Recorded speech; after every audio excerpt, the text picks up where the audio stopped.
right, happy Friday, everybody. Ben and Woods, 97.3, The Fan. Thanks so much for being here with us, and we will rehash and relitigate just a complete, absolute clunker turd by your San Diego Padres yesterday. Made it about 3 innings, and I had stuff to do, and I had a life to live, and, kids to take care of and entertain.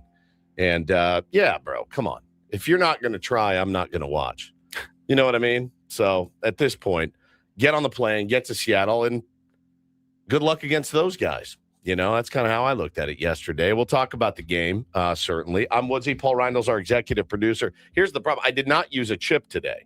I'm not using a chip. I was going to say, that sounds somewhat chippy.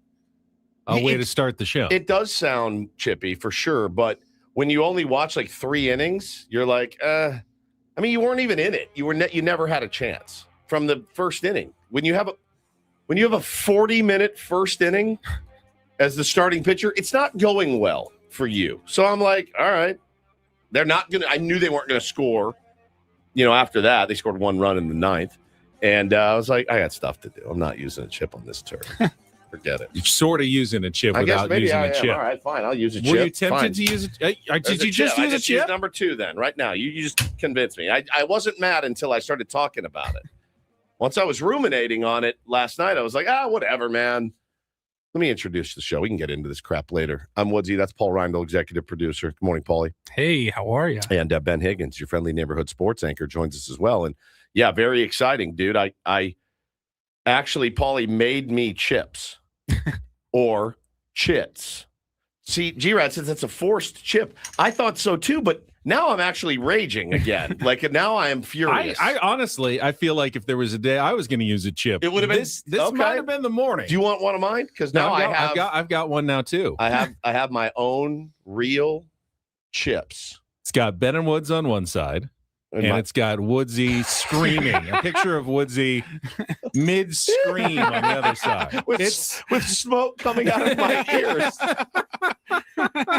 I might start throwing these at my kids. Guess what, Bo? Here you go. Boom. You just got a chip. You just got a chip. And you know what that means. They get like golden tickets and stuff at his school.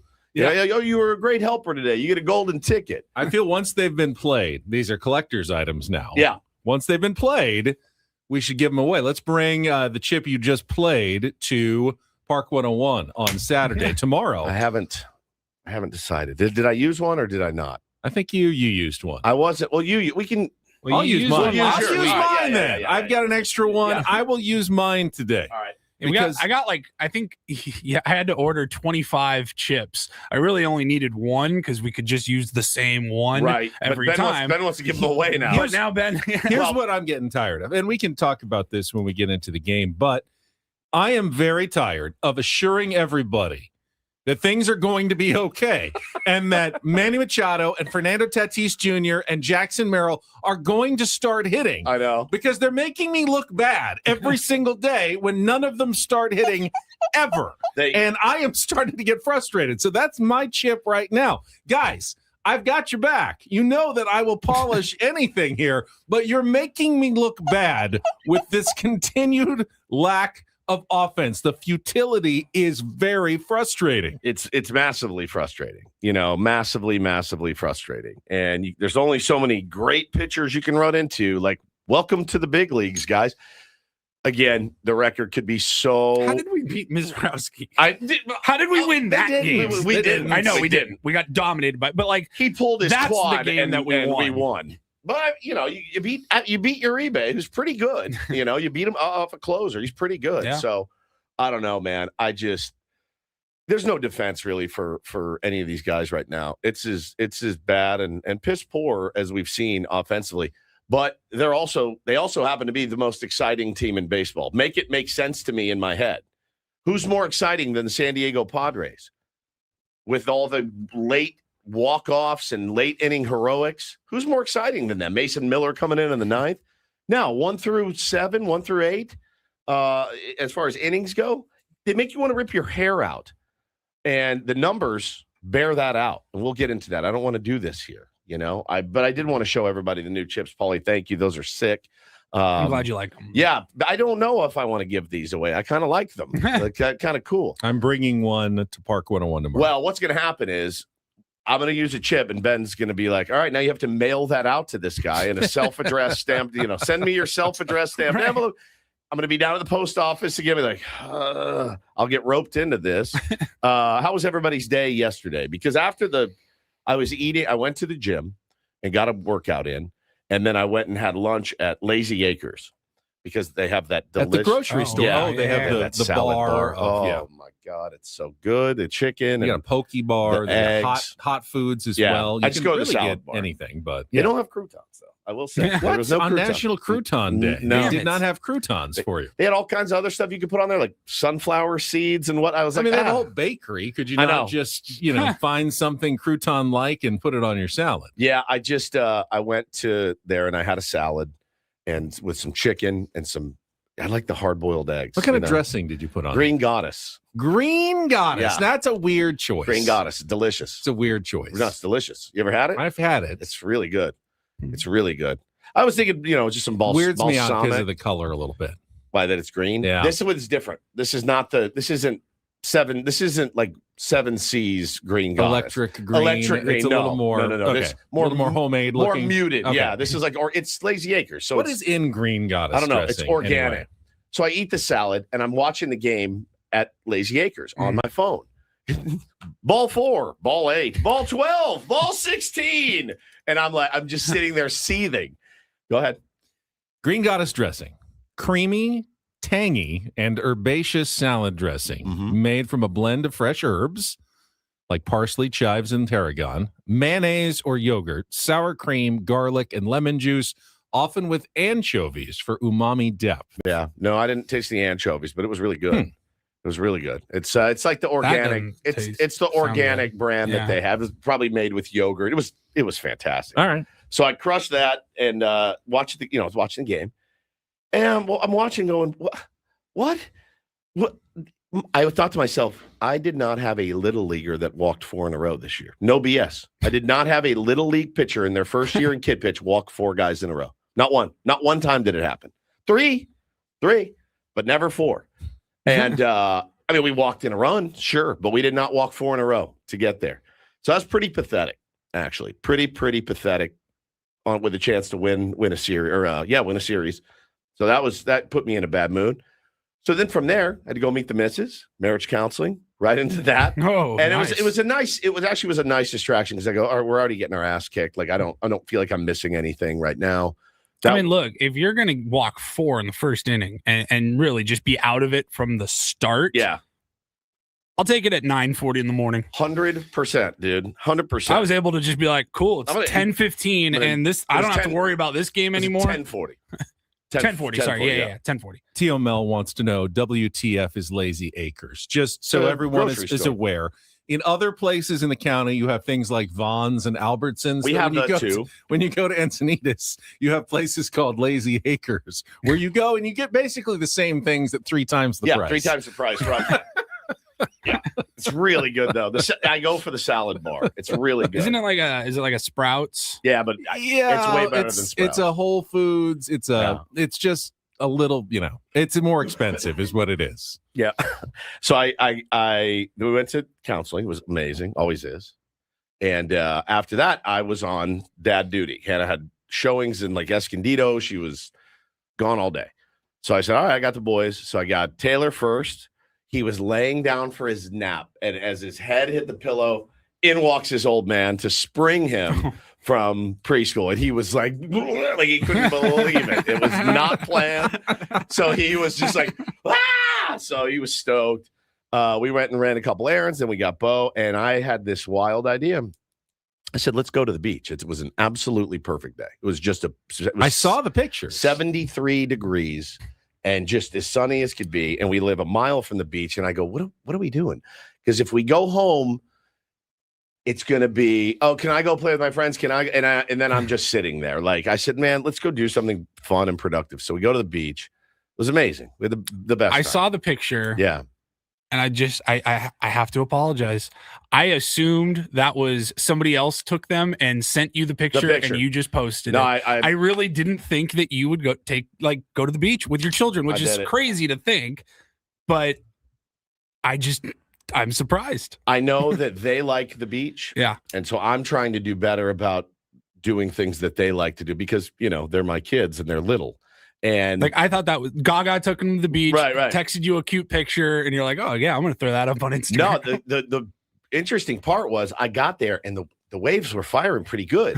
And I like to go out and swim and get kind of beat up by the waves when they're really strong. I think it's a lot of fun. So they're on the beach. Body surf. They're on the beach doing sandcastles. And I'm like, guys, I'm going to take a dip. Are you? And I was like, am I good to leave them here? It's still that thing. They're right in my vision. I can see them. If somebody comes and gets them, I'm close enough. There's lifeguards. We're right in front of the lifeguard tower. And so I go, all right. So I went out for 5 minutes, swam a little bit, dove into the waves, remembered oh, this is pretty cool that we live here. Hey, let's stop taking this for granted. We built sandcastles. We buried Taylor in the sand, which was a good bit until it wasn't. And then we went to dinner. It was amazing. Being at the beach is amazing. The only reason I don't go to the beach more often is leaving the beach. Leaving was tough. With kids or, Paulie, with dogs. My dog loves the beach so much, but it's such a mess. It's a mess. So difficult to get the step of getting them dried off, get to the car. Then the car pretty much have to go straight to the Then they got to take a bath. Straight to the bath if you're going to do it. And you just have committed yourself to such a hard process. When you go to the beach, it keeps me from taking her, which I feel bad. It's really fun. You can see how happy they are when they go. It's fun. It's just like kids. There's nothing different. Same thing. Yeah. They get in the back seat, and you should see my back Sand seat everywhere. Right now. Oh my God, dude! You should see it. You should see it. In a perfect world, you'd be like, everyone go jump in the clunker dump. Old beach car, old Ford Ranger or something. Everyone get in the back. Yeah, that's the perfect world. But that's not. We don't live in that world. We're not going to be able to have 3-4 cars at a time, one just to get to the beach. So Ubers specifically beach Ubers for the beach. They call them boobers. Yeah, that's right. They call them boobers. It's the sand was everywhere. The stuff you can't just go with a towel. No, you need some sort of plastic beach toys. I had shovels and buckets and snacks and water bottles and everything you could possibly do. But the beach is always, you just have to lug everything. Oh, it's you know what lug, I mean? yeah. There's that you can't. It doesn't matter if it has wheels. No, you don't drive up to your spot and then get out right next to it. No. It's a long ass walk ramp, through hot sand, and you're just lugging everything over your shoulder. You forget though. You do. You forget just how beautiful it is because you take it for granted, right? And then you remember how good it feels to dive through a wave and be like, "Wow!" Come out on the other side. I get it. I've told you guys many times. Every surfer in our audience is like, oh, I know. Really, guy? But I've said this a million times. A million. If I had one of those 3 wishes, one of them would be to be an elite surfer / skateboarder. Elite, both. Oh my God, look at him go out there. That would be 100% a thing. I've tried it. I've tried it too many times to ever give it any, another look. Mostly now it's because of what we just said. I've got to wax my board. Then I have to load my board. Then I have to load my wetsuit. Then I need to bring towels, a change of clothes. Okay, all right. Get in and out of the wetsuit. So then I get in the wetsuit, right? I got it. I'm in my wetsuit. I'm a quarter mile from the actual water. Okay. And then I lug my board. Then I get down to the thing and I do my stretches and I get ready. Then I get out in the water. Oh, it's cold. And then I start paddling. Paddling. Oh my God. I'm paddling. I'm paddling. Be close, right? Oh my God. Oh God. Look at this wave. Oh my God. Boom. And it knocks me back 50 feet. And then you're like, you know what? I'm out. I'm not doing this anymore. I'm not doing this. That's it. Oh God. So I just choose to stay out of there, except if I'm just going to go jump in. And it's it sounds corny, but it's healing to dive in. It was little soul refresh there. If I had one beach wish, It would just be that sand didn't stick to me or any of my family members. Yeah, that'd be great. Like it just fell off immediately. Like it was as if you were going to the park and having a picnic on the grass. Right, exactly. When you walk out and wherever. You get to your car and magically you are dry and there's no sand on you and you can just get back in the car without bringing any of it with you. Yeah, it was awesome. The boys had a great time. We went to Sushi Lounge for dinner and crushed that, and then went home. Now this is the other part. So we get home. No wonder you didn't want to use a chip. You lived your best life. I had the best life yesterday. Oh, it was great. The Padres let you go early, and you just went on and lived your best life. Yeah, it was like getting paroled a little bit early. Like I got bailed out in the second, third inning, and they're like, "You're free to go." Somebody posted your body. You're like, "Oh my god, I'm gonna go to the beach. I'm gonna eat sushi. I haven't done these. I'm gonna hang with my kids." So here's the interesting part. I get home, and Hannah's still not home yet. And, it's about 6. Now, remember, I picked up Taylor at 1. We've gone nonstop since then. So 5 straight hours. So we get home, and I've got stuff to do for the show. I got to check my email. I need to play with my baseball cards a little bit. I'll be honest with you. That was some in there. I sold a card, so I had to fix that. Dad, come in and watch us play. We're going to play basketball. I'm like, you guys play. I go, it's not my responsibility to entertain you at every moment of the day. Dad needs his time. Every time I say or do that, I feel like a jerk. Every time. Guys, it's been 6 hours of us being together. I'm going to need you. That's why we had another child. You guys play together and let me get some work done. And then they get all butthurt. So guess what? I have to go in there and watch them play basketball and call fouls and everything else. I know. Listen, at the end of the day, these are the magical days. But it is a little bit like, is this what you sign up for as a parent? Like, hey, I'm just here to entertain you guys. Well, I'm going to put on my minstrel hat and I'll dance and juggle. And he said, thanks for the ball. Then come on, let's play. Can you teach me to throw? I said, not today. No, I've taught you to throw. We just threw at the beach, dude. You and I we just had 6 hours together. It's not enough? Okay. All right. When you coming home, Daddy? He says, yes, you sign up for this. Again, let me be clear. Every time they say, Dad, can you do this? I have to say yes. I don't think so. There are boundaries. Like has to be boundaries. Any therapist would tell you it's not healthy to be completely bound to your children 100%. All the time. I told my wife the other day, I go, these dudes don't struggle even a little. Like we've got to let them use their imagination for once. I can't be the one to entertain them all the time. When you're coming home, Dad, I don't know. I'm always home. I'm always home. You know I'm always home. I am always here. What are you talking about? Dominic says, LOL, this is the exact opposite of a Gen X childhood. My parents never entertained me. Never. I can't even imagine. Be like, my dad would come throw the ball with us and stuff and like throw us pop flies. Sure. But not every time. Like he worked till like 7. So on the weekend, where he would play golf, and then he'd be like, hey, you guys want some pop flies? Yeah, sure. 20 minutes, 30 minutes. I was fine. 7 hours in a row of like, hello, my baby. Hello, my darling. Hello, my ragtime gal. Baby, my heart's on fire. I'm kicking and top hat. I'm like, come on, man. Give me a slight breather here every now and then. Yeah, I was a latchkey kid. I was home alone. Yes. They'll be okay. I promise. I promise, kids. You'll be okay. Dad, come watch us play. No. You guys just play. I was literally about probably a year older from Bo, where I would walk about a mile home after school. Oh, I can't even wrap my head around that for them. I can't even I'm at school pickup every day at the fence. Like, hey, buddy, Daddy's here every day. I don't miss. Oh, God. Foreign concept to me. To all of us. Yeah. To all of us. Yeah, there were days I remember being in elementary school. It was K through 6, then 7th and 8th, then high school. And in elementary school, it got to a point where I just figured it out. Like after school, how did I get home? I don't know. I walked. I figured it out. I rode my bike. Made a sandwich. I got a ride with so-and-so's mom. Whatever. Paulie's out hitchhiking in 2nd grade. thumbing rides home from school. No, it's funny, dude. It's Vincent says just suck it up and be there for him. I mean, eventually that's what I did. I did get my 15 minutes to myself until, you get them ready for bed and shower and put them in bed. We watched the Steph Curry movie on Netflix. It's called GOAT. Oh, yeah. And it's really good and really well done about a I heard it's cute. It's really sweet.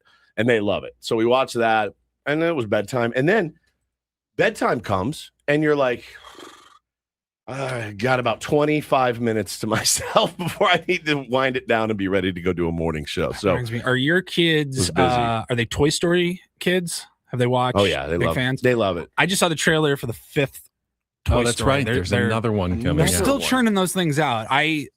I remember the first 2 came out relatively early, 90s. And then it was the third one came out in like 2010. My generation, we were all like in college, and we went, and it was really like touching and sad and like the closing of a childhood, part of your life. But it felt like it was over. And it was over. I remember like crying at the movie theater. And then I don't think I even saw the 4th one, but I saw the trailer for the 5th one that comes out next month. And I thought to myself, pretty clever. The girl that all the dolls are with, she gets an iPad in the movie. Oh, and the toys. As soon as the iPad appears, the toys are like an afterthought.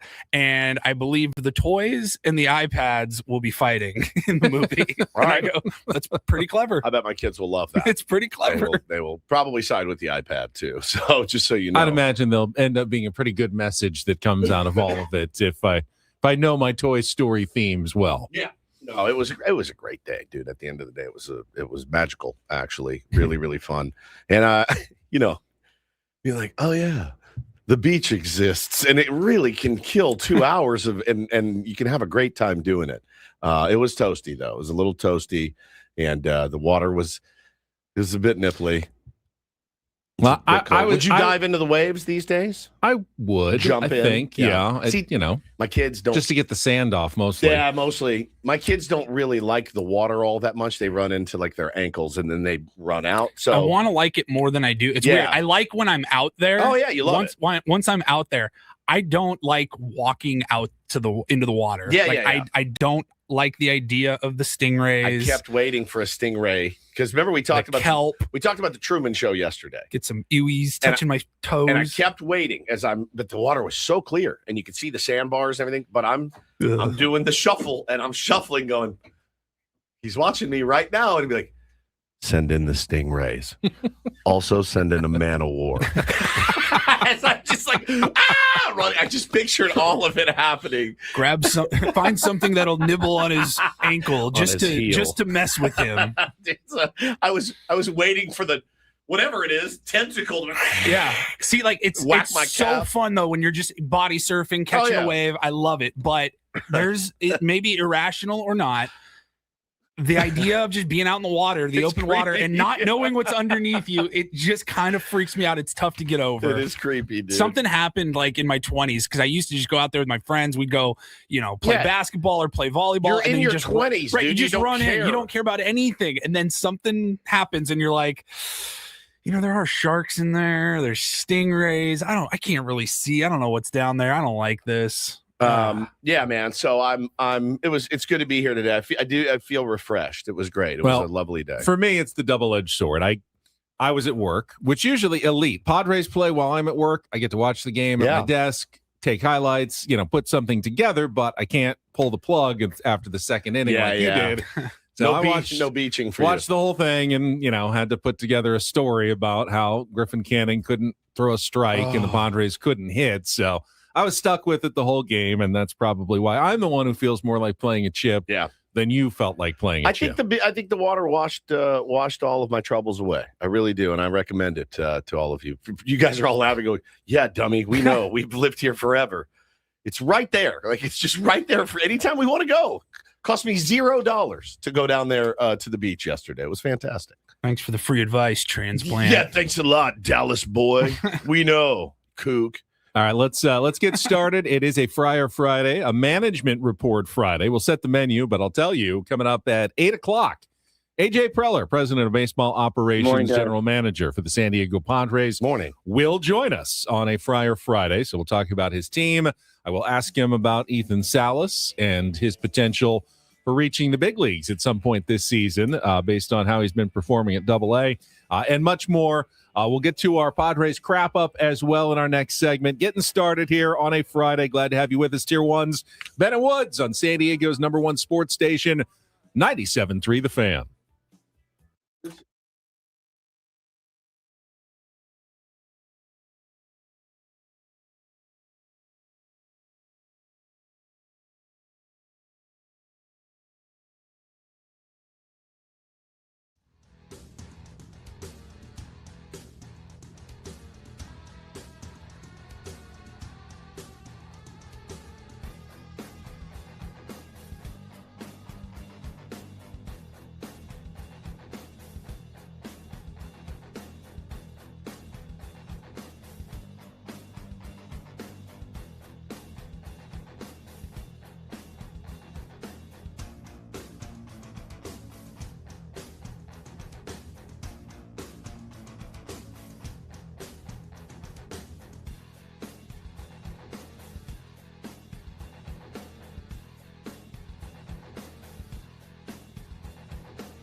He just here. I'll show you a little. Just a little. Please don't. Just a little bit. What hurts on you? Nothing at all. A little bit. Not that now. So let's say whatever you're about to touch is the only thing. Let's say it's gonna hurt. Right? All right, yeah. Okay. Pretend your knee hurts. Pretend your knee hurts. It's going to in a second. Right here.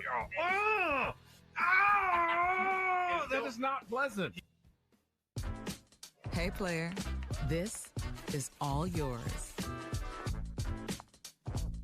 This room with this view.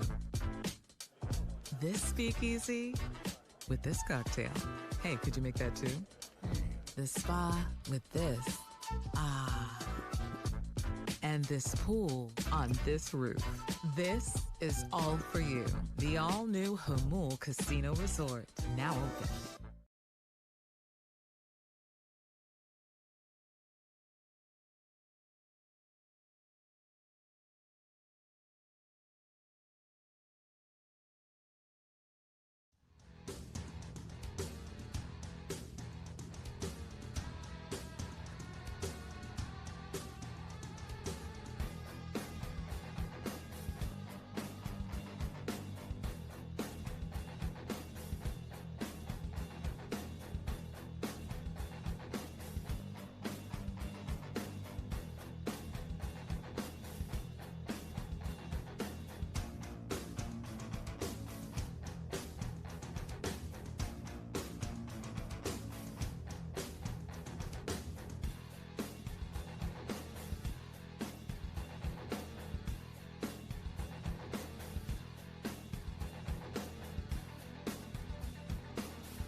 Woods has found a story. I'm disgusted right now. Disgusted. That may come up during the program today.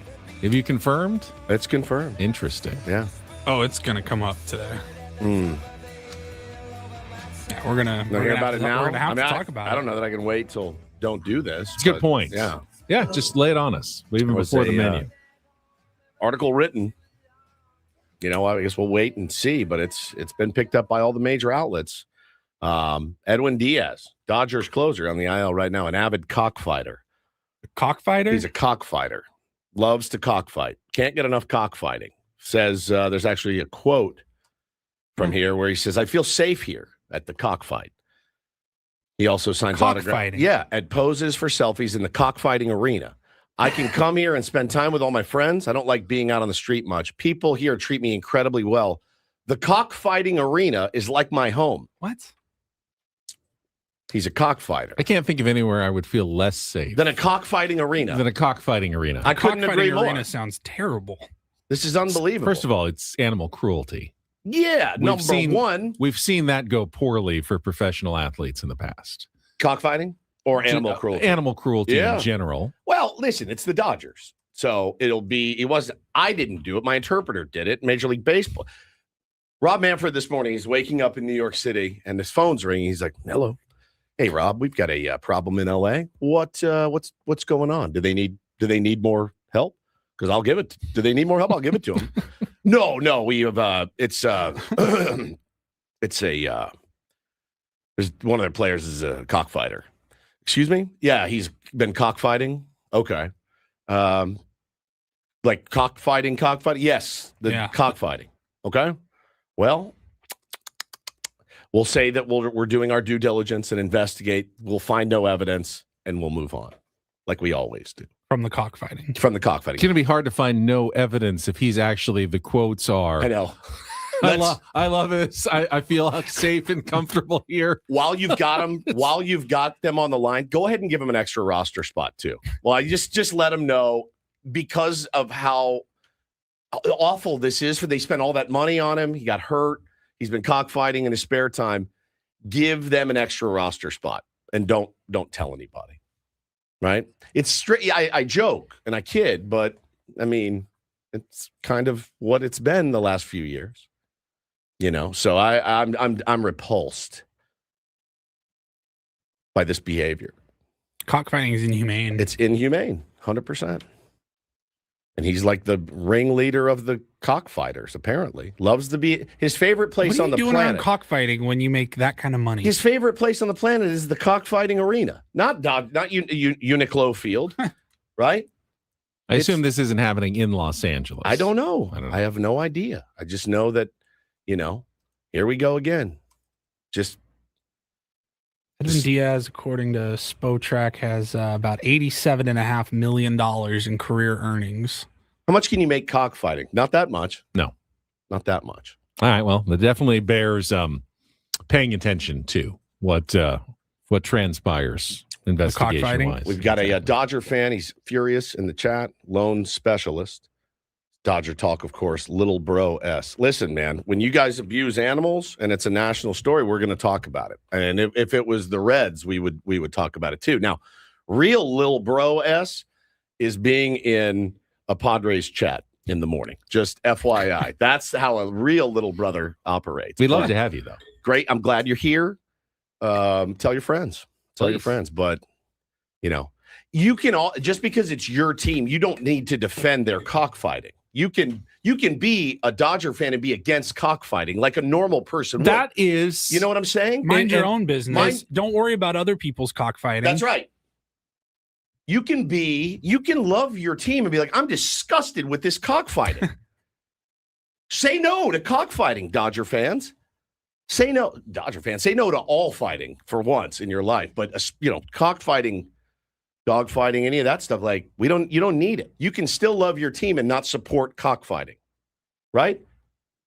I think that's one of the hardest things in fandom is knowing when to not support your team. Correct. Well, I think cockfighting absolutely is one of those things where you're like, hey, this is not okay. Cockfighting is not right. It's a tough putt, right? To love your team, love the laundry. You don't have to support everything they do. Instead, especially something as egregious as cockfighting. Gambling, cockfighting. You can still support the Dodgers as a whole. Absolutely. And condemn cockfighting. Correct. All right, ready for the menu? I think we just ate, buddy. Ben and Woods brought to you by David P. Shapiro. I think I'm full. My brother. What follows cockfighting? Edwin Diaz might need to make a call. Ben and Woods brought to you by David P. Shapiro, criminal defense attorneys, helping good people regain control of their future when charged with a crime. Since 2010, visit davidpshapirolaw.com. After our Padres crap up in our 7 o'clock hour, we'll get to Don't Do This, which, couldn't wait on that story. But at 7:35, Darren Smith will join us to talk SDFC and Padres. I'll guess on Ben and Woods appear on our SDCCU fan hotline. It's not big bank banking. It is better. And then we'll go guest into guest. We rarely do that, but AJ Preller availability came at 8 o'clock today, so right at the top of the 8 o'clock hour, we'll have our management report on a Friar Friday and talk to AJ at 8 o'clock. At 8:20, we'll play some Take on Woods, chance to qualify for the trip to Las Vegas. And then on our 9 o'clock hour, Rindle Report, give away one more pair of those Padres A's tickets that we've been giving away all week and get you ready for the Padres 3-game series in Seattle. All they need to do is win one game, and the Vetter Cup comes back to San Diego because they've already swept the 3 here. So one more clinches the Vetter Cup. What happens in a tie? Well, I would think like the Ryder Cup. They split it in half? They keep whoever owns the Vetter Cup keeps the Vetter Cup. Ooh, so okay. if they do sweep the Padres, then technically I think the Mariners would get to keep the Vetter Cup. Okay. By the way, he wore his Dodger uniform to the cockfights. If that's true, Really? you're one of the dumbest. I've never seen any player wear their uniform to any event before. It's incredible. If that's where you choose to wear it for the first time out, Please, God, let this be true. that raises my suspicion. Like, wait, hold on. You couldn't be that dumb, could you? My kids wear their Little League uniforms to school on game days because they're so excited to play. Is it like I'm so excited to be here in this cockfighting arena? Cockfighting arena. Like, oh my God, that couldn't be Edwin Diaz? Because why would he wear his full uniform here? God, it looks just like him. You rarely should wear things with your name on them when you're committing some sort of crime. I get Ben and Woods tee, rob a bank, stealing a car, Ben and Woods t-shirts. Anybody else? I do it all the time. It's not right, I know, but I get Megan all the time. We'll be walking the concourse at Petco Park, and I'll see a guy that's not Manny Machado. Probably wearing a 5X Musgrove jersey. I go, babe, oh my God. He's here. Joe Musgrove is right time. there. All the time. One of the NFL teams just put out their schedule. I think it was the Titans. And they did that. Yes. For every team they played, they went on the street and like some skinny dude in a Joe Burrow. He's like, Joe, have a great season. It's such a good bit. We used to do it at Coachella. It was so fun. He's like, he walked by a guy. He goes, are you Jaden Daniels? Yeah. He goes, no. He goes, Jaden Daniels, quarterback. He goes, What?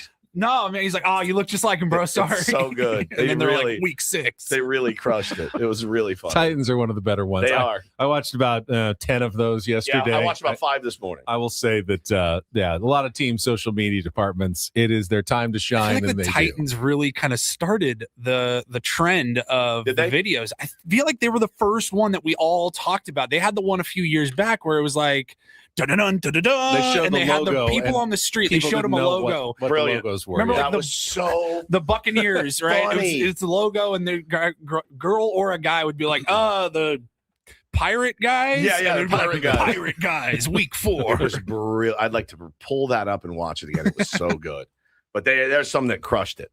The Raiders crushed it with Fernando Mendoza. Step Brothers. Yeah, they did Step Brothers with him and Kirk Cousins. It was genius. I enjoyed the Falcons had the This Is Sports Center style. Oh, it was so vignettes with Matt Ryan and Drake London and Bijan Robinson. No one knowing how to say his name anymore. Yeah, that was good. I am a hater, but I also recognize brilliance when I see it. The Chargers social media team pretty much since the day they left San Diego hasn't really missed. They've been crushing it over the years. And once again, Chargers put out a great video.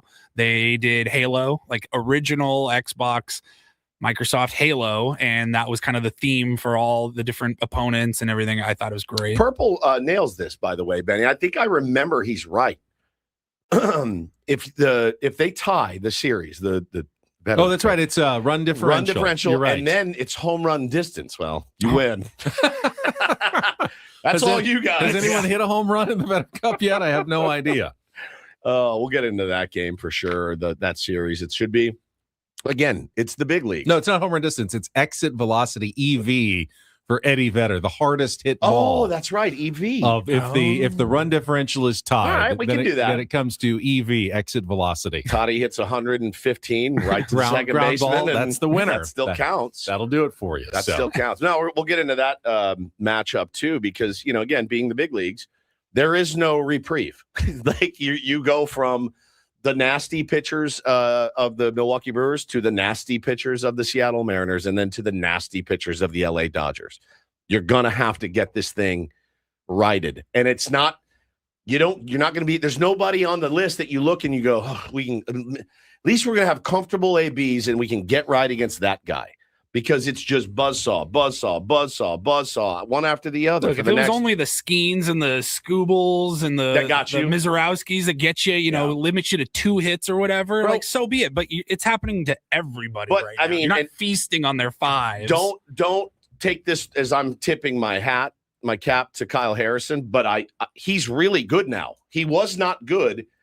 Whatever they've done with him. His strikeout rate is among the best in starting pitching in baseball. Top 3. Yeah. He's up there with Skeens and those guys. Like, he's literally at this point in the season, he's one of the best pitchers in baseball by the numbers.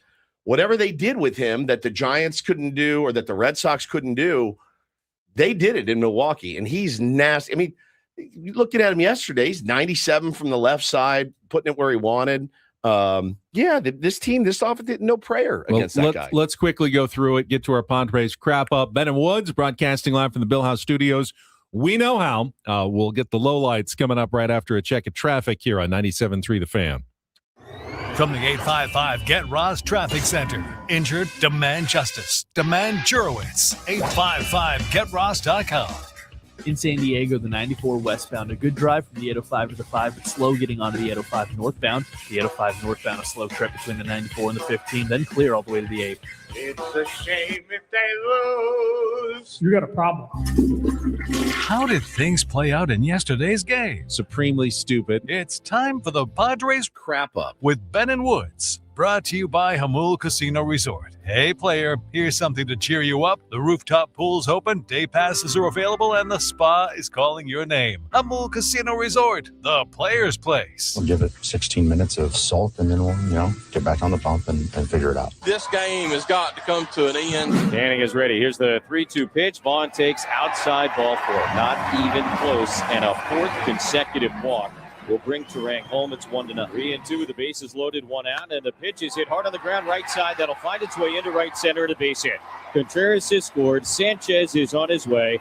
The throw comes into second base. A 2-run single for Luis Rengifo, and the first hit of the day for the Brewers gives them a 3-0 lead. 2-1. The pitch. Turang swings, lines it into left field. That'll get the job done. It's going to find the gap roll all the way to the base of the wall. Hamilton walks home, an easy 2 for Bryce Turang. The RBI double makes it 4-0 here in the second pitch of the day. Here it is. And Sanchez lines it into left center. That'll get another run home. Turang wheeling around third. He'll score. Sanchez lumbering into second base. It's another RBI double. And now 5-0. 3-2 to the Brewer third baseman. Here's the pitch. Rengifo swings, lines it sharply into center field. That's down to the base hit. Vaughn rounding third on his way. Johnson's throw to Bogarts. He does not make a relay home. Vaughn comes in to score, and it's 7-0. Here's the 1-1. Song hits it on the ground to shortstop. Ortiz has it, goes to second. That's one. The turn to first, no chance. Castellanos comes in to score the first Padre run of the day, and on the fielder's choice, it's now 7-1, but the Padres are to final on pitch. Tatis swings. It's a ground ball right to the shortstop, Ortiz. He collects it, and the throw to first in time to end the ball game. So for the first time this year, the Padres lose a road series. Brewers jumped up early in this one, and they cruised to a 7-1 victory on a chilly Thursday afternoon in Milwaukee. Final score, Brewers 7, Padres 1. Yeah, it's definitely couldn't find the strike zone. Walked 4 innings in a row, and even the other batters was just a struggle just to get in the zone, and then to command any of his off-swing pitches was pretty difficult today. So not his day. He'll get back out there the next time. We'll be just fine. Kind of goes without saying, that makes it awful difficult. Yeah, it's always tough, to get down 6-0 early and then, try to fight back. We've been fighting back all year. Sooner or later, just you can't put yourself in those type of holes all the time. Well, not only can you not, Denny with his own chip, with my face on it. Not only can you not put yourself in those kind of holes, but never scoring early could be the death knell of this team at some point. Our pal Clark Fahrenholt last night put out a tweet. Your San Diego Padres, Benjamin, their offense in the first 6 innings 1 through 6 this season, 80 WRC plus. That is dead last in Major League Baseball. 282 weighted on base average, dead last in Major League Baseball. 23 home runs, tied for 27th in Major League Baseball. So the bottom of the barrel in all of those categories for the first 6 innings. It's almost inexplicable. No, it's explicable. I mean, starting pitchers own them? No, it's the explanation. When they get to the ballpark. The explanation is that the guys who hit highest in the order have been struggling. Fernando Tatis Jr., Jackson Merrill, Manny Machado. They get up early in the game because they're in the top 4 spots in the order usually. And when they continue to take offers, well, those are the innings in which they come up the most. I don't think the answer is to simply start batting, Nick Castellanos and Gavin Sheets first and second in your order. That doesn't make a lot of sense. You need those guys to start hitting. But until they do, you're going to continue to struggle early in games and against starting pitchers. You need those guys to come out of the gate firing, and they never do. They haven't all season, which is, as I said, why I'm so frustrated, because baseball would tell you that at some point these guys are going to stop struggling. But I keep telling you that just be patient. They'll figure it out. And every day they feel like they're getting further away from figuring it out. Yeah, it doesn't Fernando feel Tatis closer. Jr. looked as far away from figuring it out yesterday as he's looked in weeks. 0 for 5, 3 strikeouts. The at-bats were just not good. He doesn't look like he's seeing the ball. When he does see it and take a swing, the mechanics of the swing look off. He's just domed out right now at the plate. One of the most domed out dudes I have Manny's ever not far seen. behind him. No. He looks Lost. a little lost. Jackson Merrill was given the day off yesterday. Fine. Hopefully, he's been the least struggling of the group, but certainly has not gotten off to a good start this season. They had a chance. They had 2 on in the first inning. And I thought, maybe this will be different. Didn't come through. In fact, that was one of the stories of the game. Padres on 0 for 9 with runners in scoring position yesterday. But again, when your starting pitcher can't throw strikes, none of it really matters. What you call the perfect storm. Your offense is terrible and your starting pitcher is terrible. What are you supposed to do? Those are the tough ones to claw back from. But Canning, I mean, I texted you guys. It looked like he had the yips. He had, bro. It looked like he was lost. Bro, that 3-2 curveball that was 2 feet outside to walk in that run. I was like, that's it. Man. He wasn't even close. Not even close. And he's been gone for a while. He didn't use that as an excuse. He's like, I feel great. My stuff feels great. I thought he looked pretty good the first 2 starts. Oh, yeah. Me too. He had that one bad inning with the Little League Grand Slam. But other than that, he looked good. Yeah. Yesterday, he just had no clue where the ball was going. No. Second inning as well.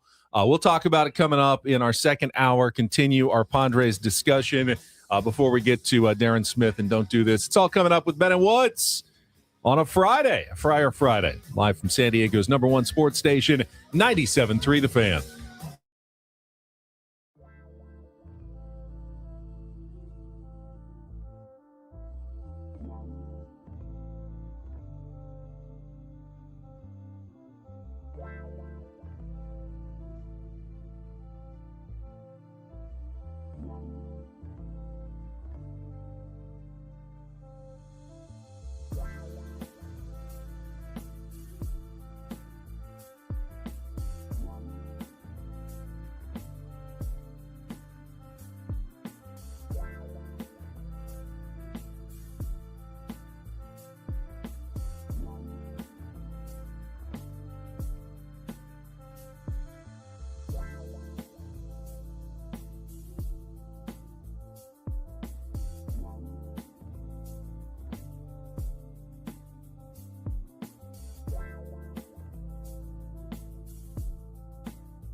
It's all bad, buddy.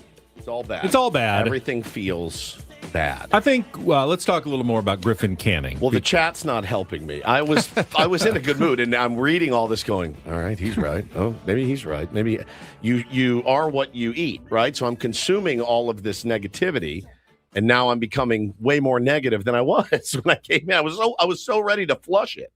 Saw a lot of social media comments during the first two innings pleading with Craig Stammen to take Griffin Canning out of the game. You can't at that point. That's the problem. If you do, you are potentially setting yourself up for a bad situation for the next 3 games against the Mariners. Yep.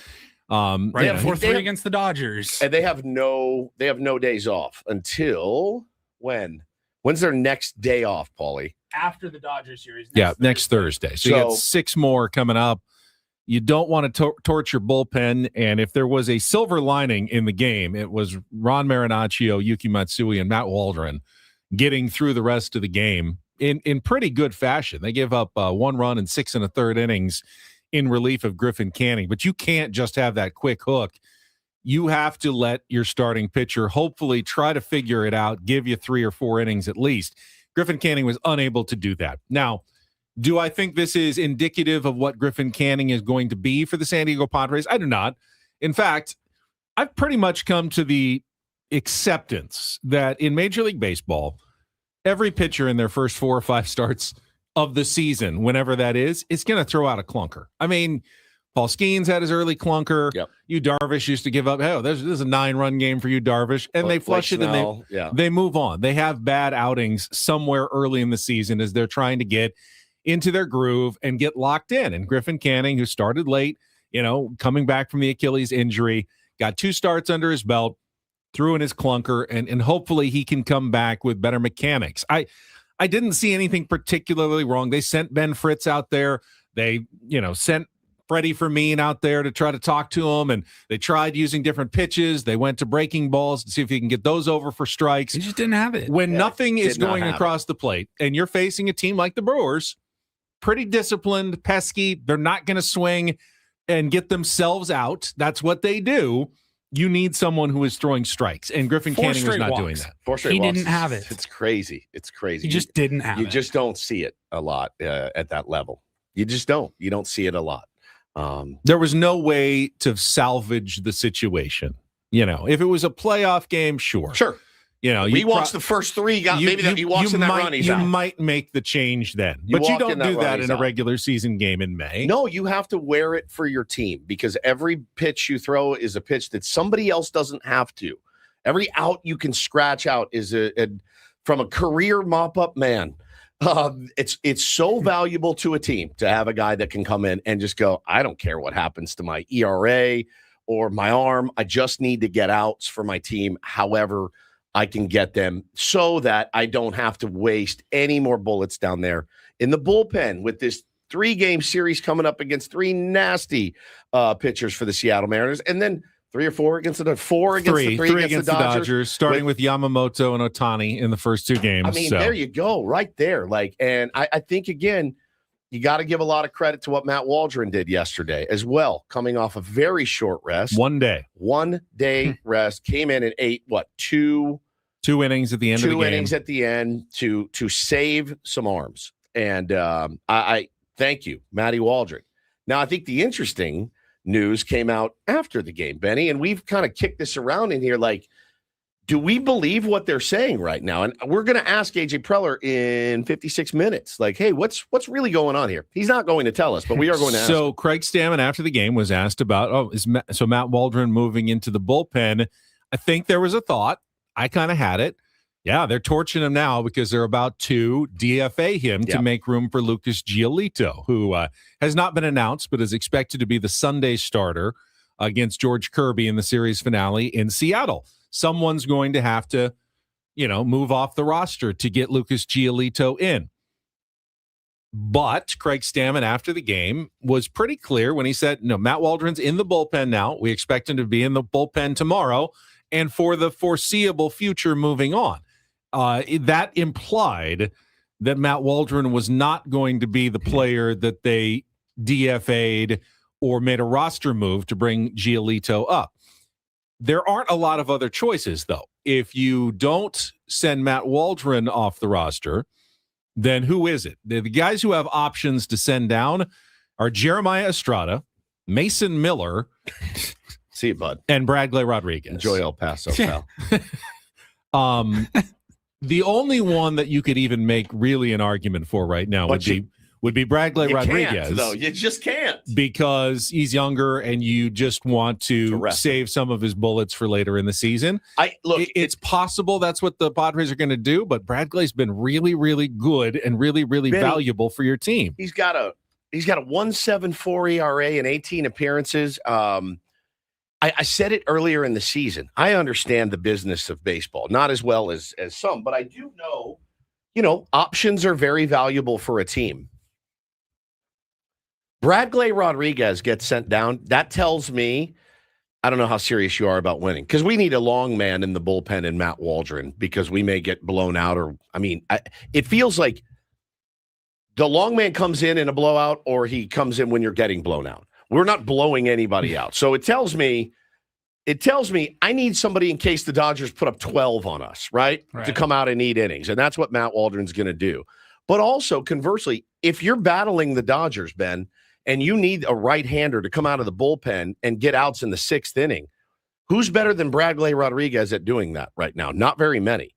That tells me if you send him down, we're not that serious about this part of the season right now, And maybe that's a risk that they're willing to take. Hey, if we have to punt a few games to make sure these guys are ready for the stretch run, if there is a stretch run, but you got to get to the stretch run, So I guess I can wrap my head around, well, he's young, you want to give him a little bit of rest. My mind says he's young. He doesn't need the rest. He's good to go. Let him go out there and use him as you've been using him, which I think has been judiciously. They're not overusing Bradley Rodriguez right now. No, not at all. Not at all. Not at all.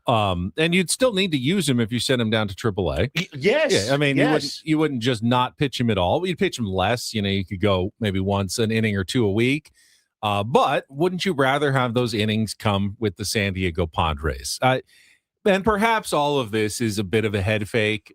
You don't want a player hear you talking after the game about the foregone conclusion that he's out of here. That you're out of here. And you're reading the situation right. We're just torching his arm until we get rid of him in a couple of days. So perhaps Craig Stammen, as a former player, was showing a little bit of tact and discretion in the discussion about Matt Waldron after the game.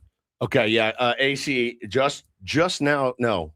Let's see. The story has been updated. Maybe a little less certainty about Waldron's place on the club than was indicated post-game. Okay, at this point. It seems like the obvious. Like I said, yesterday, if you DFA Matt Waldron, if you're AJ Preller, and you say, hey, man, this is the way that business is working out right now, right? We got to bring Giolito up. We're desperate for starting pitching. I'm sorry, Matty, we got to DFA you. Are you nervous that the Cubs are going to grab? Are you nervous about somebody grabbing Matt Waldron? Is somebody going to? And if they do, does it make you sick to your stomach? Because I would kind of be, if you DFA'd a Marinaccio or somebody like that, I'd be like, hey, man, that guy was pretty valuable. So this is from Kevin Acey's newsletter from just a few minutes ago. Yeah. He says, I wrote yesterday after the game about Matt Waldron's future in light of Giolito's imminent arrival. While Stammen said after the game Waldron is headed to the bullpen, that is almost certainly not going to happen.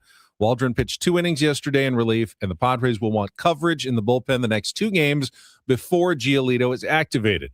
The only real path for the Padres here is for Waldron to be designated for assignment. Yeah. I agree with that take. I do too. Now, maybe maybe there's some head faking involved. You don't want teams on the scent of, if we do this, we have room for Waldron, maybe, make a move and we can figure out where to add Matt Waldron to our 40-man roster, claim him and put him on. So there is a bit of deception. And I would also be cautious when we talk to AJ Preller at 8:00. You may not get forthright answers from him about Matt Waldron either. Can they do any move?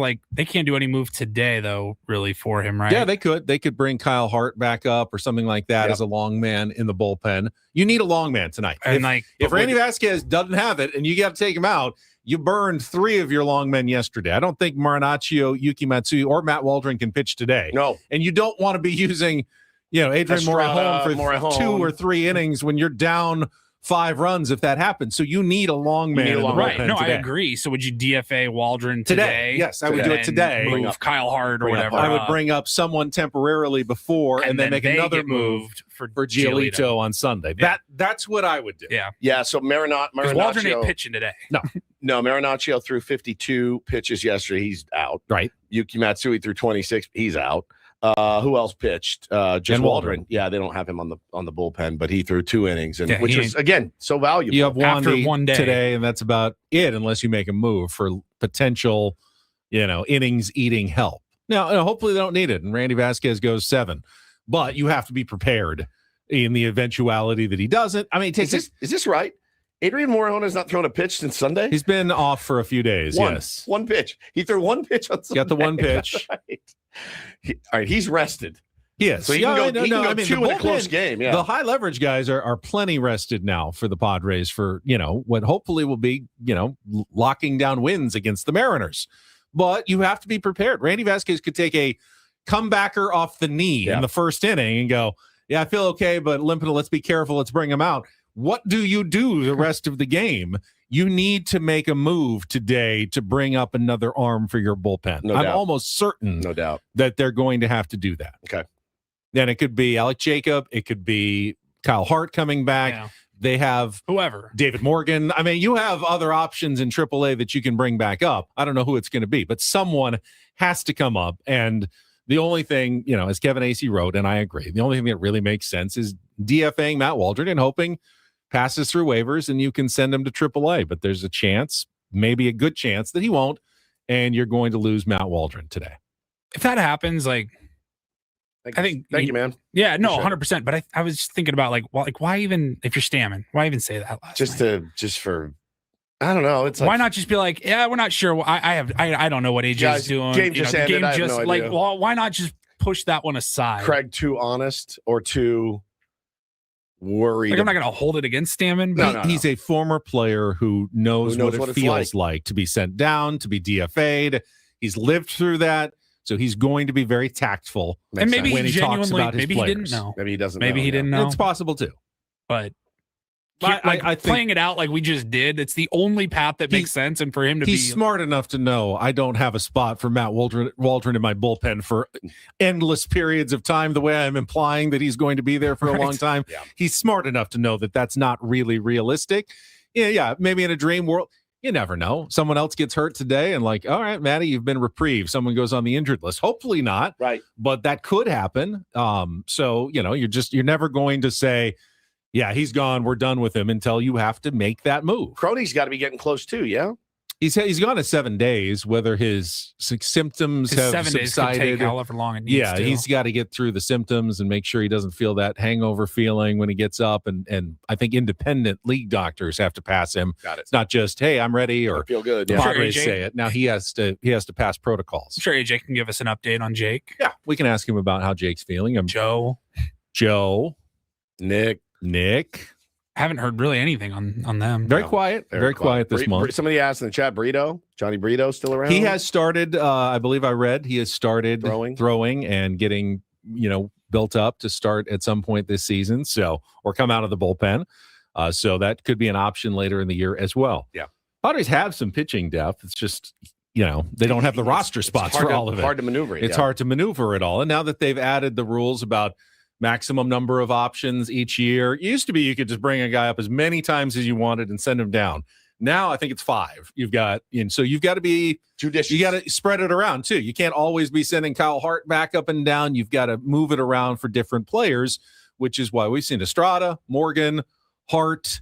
A lot of guys have already been to AAA, and you probably will see that continue throughout the season. Yeah.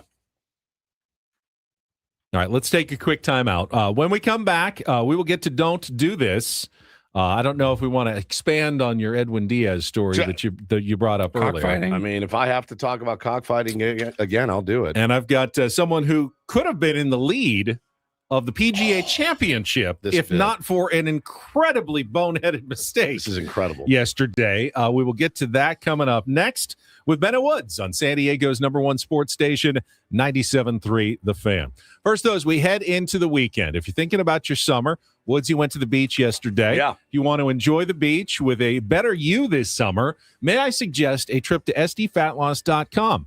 If you start the program now, by the time we get into the actual warm months of July, August, and September in San Diego, you can be down 10 to 20% of your body weight. So if you weigh 200 pounds, we're talking 20 to 40 pounds lighter by the time we get to summer. It's fast. It's effective. I went through the program myself 3 years ago, and I lost 40 pounds in 60 days. Not only that, though, I have kept the weight off because sdfatloss.com changes your mindset, changes your metabolism, and it does it with real food.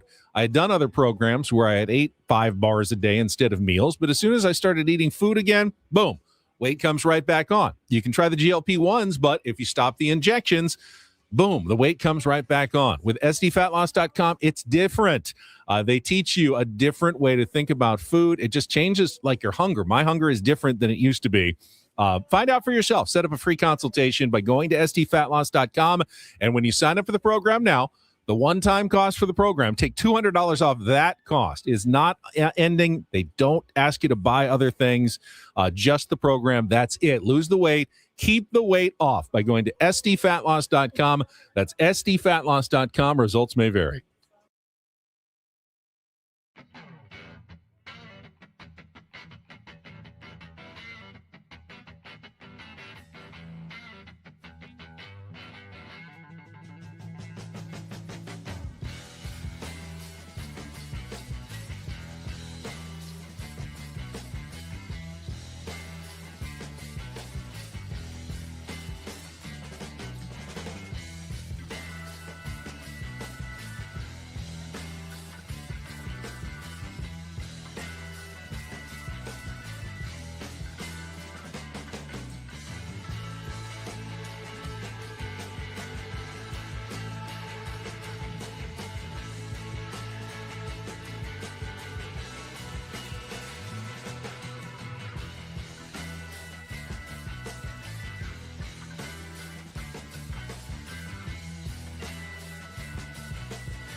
Hey, player, this is all yours.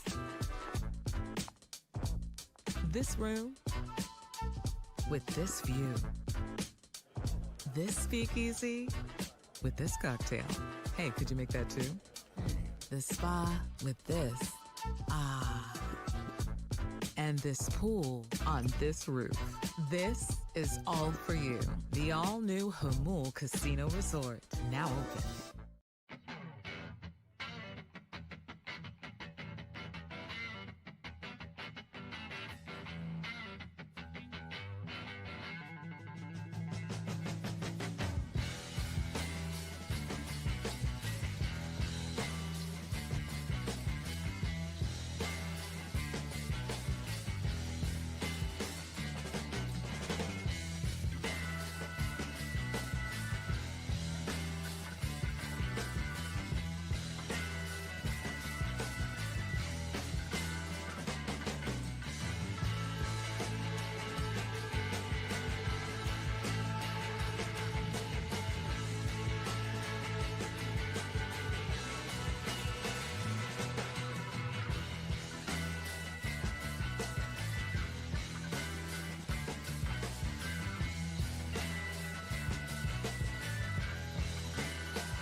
Broadcasting live from the Bill House Studios, we know how. Ben and Woods. We got Darren Smith coming up in just a couple of minutes. First, though, I will begin in golf for Don't Do This today. South Africa's Garrick Higo, not one of the biggest names on the PGA Tour, but a pretty good player, was scheduled to tee off at 7:18 a.m. yesterday in the first round of the PGA Championship, second major of the year. But 7:18 rolled around, and Garrick Higo was not on the tee box. He walked up 1 minute late at 7:19. They're pretty strict about such things. In fact, the penalty is usually disqualification, but because he was there and ready to play within 5 minutes, they instead assessed him a 2-shot penalty on the first tee, turning what would have been a par into a double bogey. He ended up, despite the double bogey on the first hole, shooting a 1 under, which would have been 3 under. He would be tied for the lead going into the second round. Now, he said, my fault, I was not there.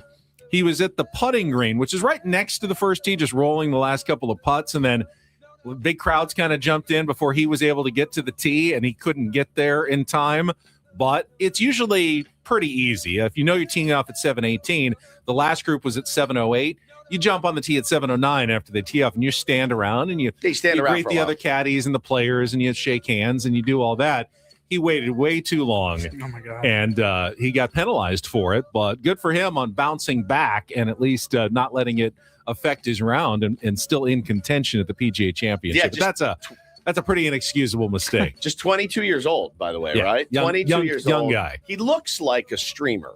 Like he doesn't look like he looks like a kid that streams golf content. Most PGA Tour players now are awfully put together. Yeah, in shape, like they look sharp. Garrick Higo is not one of them. He looks kind of like a mess. He does.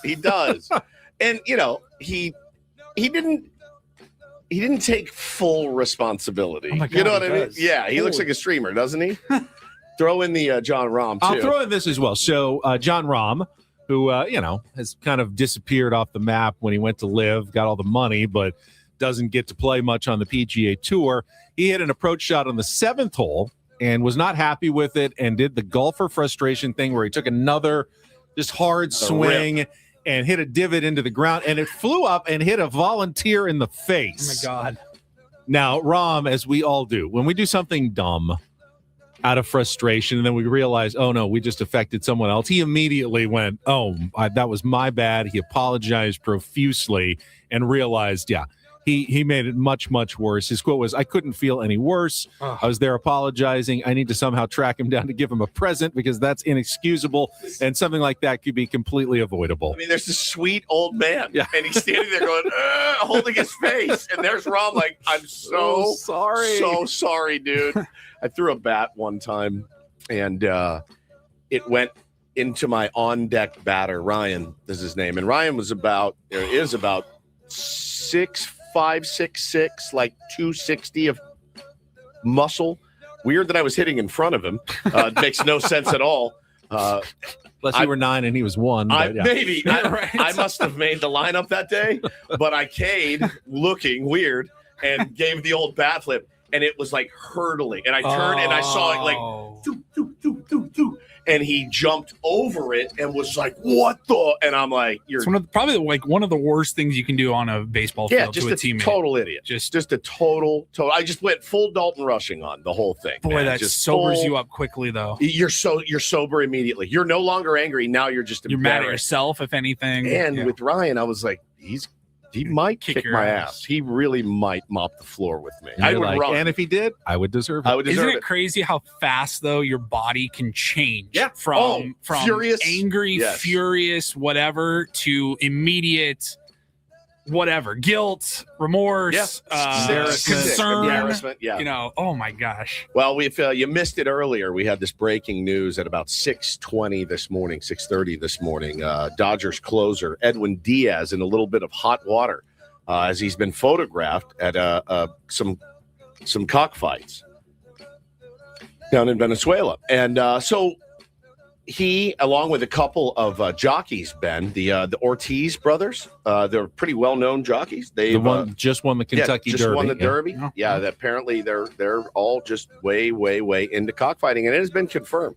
There's 2 advertisements from the cockfighting club, both with Edwin Diaz in his Dodgers uniform, by the way, posted on the Facebook page of Club Galístico de Puerto Rico, a cockfighting club that filed a lawsuit against the U.S. government challenging the ban on cockfighting. And he loves it. He says that he's been a fan of cockfighting since he was a kid, and he feels most comfortable at the cockfighting arena. So they're, I've heard arguments that go, who are you guys to say this is cultural? Sure. It's different culture down there. You should be a little more understanding. But that was the same argument that was made when Michael Vick was in the dogfighting. Right. And it was like, hey, that's a cultural thing, dogfighting. It's like, no, it's just not okay. It's not cool. It doesn't matter what your culture is or if it's been accepted where you grew up. Grow and understand that this is animal cruelty. Yep. And it should be outlawed everywhere. And even if it is legal somewhere, say no to cockfighting. Doesn't mean that it's okay for you to be doing it, especially now that you're a high-profile, high-paid baseball player. Well, be better. I think the only appropriate punishment is a lifetime permanent ban from You can't baseball. be a big baseball superstar and a big cockfighting enthusiast and participant. The 2 things do not go hand in hand. Yep, make your decision. You make how much does he make? $80 million. The only appropriate punishment, of course, is that his interpreter goes to jail. That's actually a good idea for like 5 years. Has to pay back all his cockfighting losses once he gets out. All right, finally, do this. DD mega I have a trifecta of local college baseball great stories for you. Let me start with the USD Toreros. Who not only got a number 1. Thank you, Paulie. Not only beat LMU 17-8 to keep their WCC tournament hopes alive yesterday, but Jaden Lobliner hit for the first cycle in USD Fowler Park history yesterday. Got it done. Just the second player in program history, first since Kevin Reese in 2000. 16 hits, 17 runs overall. Lobliner finished 4 for 6. Obviously, single, double, triple, and a home run. Even part of a 5-run frame featuring a steal of home on a double steal as well. So huge game for Lobliner. I will also throw in San Diego State who clinched the Mountain West title yesterday with a 15-1 run rule victory over UNLV. Outright title. They will be the number 1 seed in the Mountain West tournament and try to make it to the NCAA baseball tournament. And I will also throw in PLNU. They are in the NCAA tournament in Division II. They were down 7 runs and came back to win a walk-off over Cal Poly Pomona in the 11th inning in the NCAA Division II baseball tournament. So pretty cool day in local college baseball yesterday in San Diego. Some incredible stuff happening around here. And that is Don't and Do This for a Friday. That was Don't Do This with Ben and Woods on 97.3 The Fan. All right, when we come back, SDFC coming off a 5-0 win, back in action tomorrow night. Darren Smith, one of the voices of SDFC, will talk soccer and talk some Padres baseball with us coming up next on San Diego's #1 sports station, 97.3 The Fan. Gambling problem? Call 1-800-GAMBLER. GEGE 0000466. For a full list of games and rules, play at 7 Mile Casino. Visit 7milecasino.com. Looking to make some fun plans this weekend? Hop on the 5 freeway, head south from downtown to Chula Vista. You can get off at E. You're already on Bay Boulevard. It's the frontage street right along the freeway there. And within about a quarter of a mile, you turn left right into the parking lot of 7 Mile Casino. You walk in. And when you go in the doors, well, Woods, tell them what they will see when they walk in the doors at 7 Mile Casino. Well, first of all, I'll tell you what you'll see. Like it'll be a bright, airy room. It's not some dingy, dark card room with cigarette smoke wafting through. It doesn't smell like a typical casino/card room, right? And then you'll walk right smack dab into a California-style blackjack table. Off to the right is the Texas Hold'em area. You can go sign up and get your chips and get after it. They got Pai Gow and Baccarat kind of in the bar area. The beautiful bar to your left, up a few steps, out to a bay, a beautiful view of the bay out on the patio. Incredible scenes there. I love you setting the scene. It's perfect. Yeah. I can picture myself there right now. That's right, me too. You can get food 24/7 from Sammy's at 7 Mile, the 24/7 players menu, and the weekend brunch tomorrow and Sunday from 9 a.m. to 3 p.m. Voted best in the South County. Yeah, enjoy it out on that patio. Absolutely gorgeous views. It's 7 Mile Casino. It's our place to play. Make it yours as well. It's just 7 minutes from downtown.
He just here. I'll show you a little. Just a little. Please don't. Just a little bit. What hurts on you? Nothing at all. A little bit. Not that now. So let's say whatever you're about to touch is the only thing. Let's say it's gonna hurt. Right? All right, yeah. Okay. Pretend your knee hurts. Pretend your knee. It's going to in a second. Right here. Oh, that is not pleasant. Hey, player, this is all yours. This room with this view. This speakeasy with this cocktail. Hey, could you make that too? The spa with this. Ah. And this pool on this roof. This is all for you. The all-new Hamul Casino Resort, now open.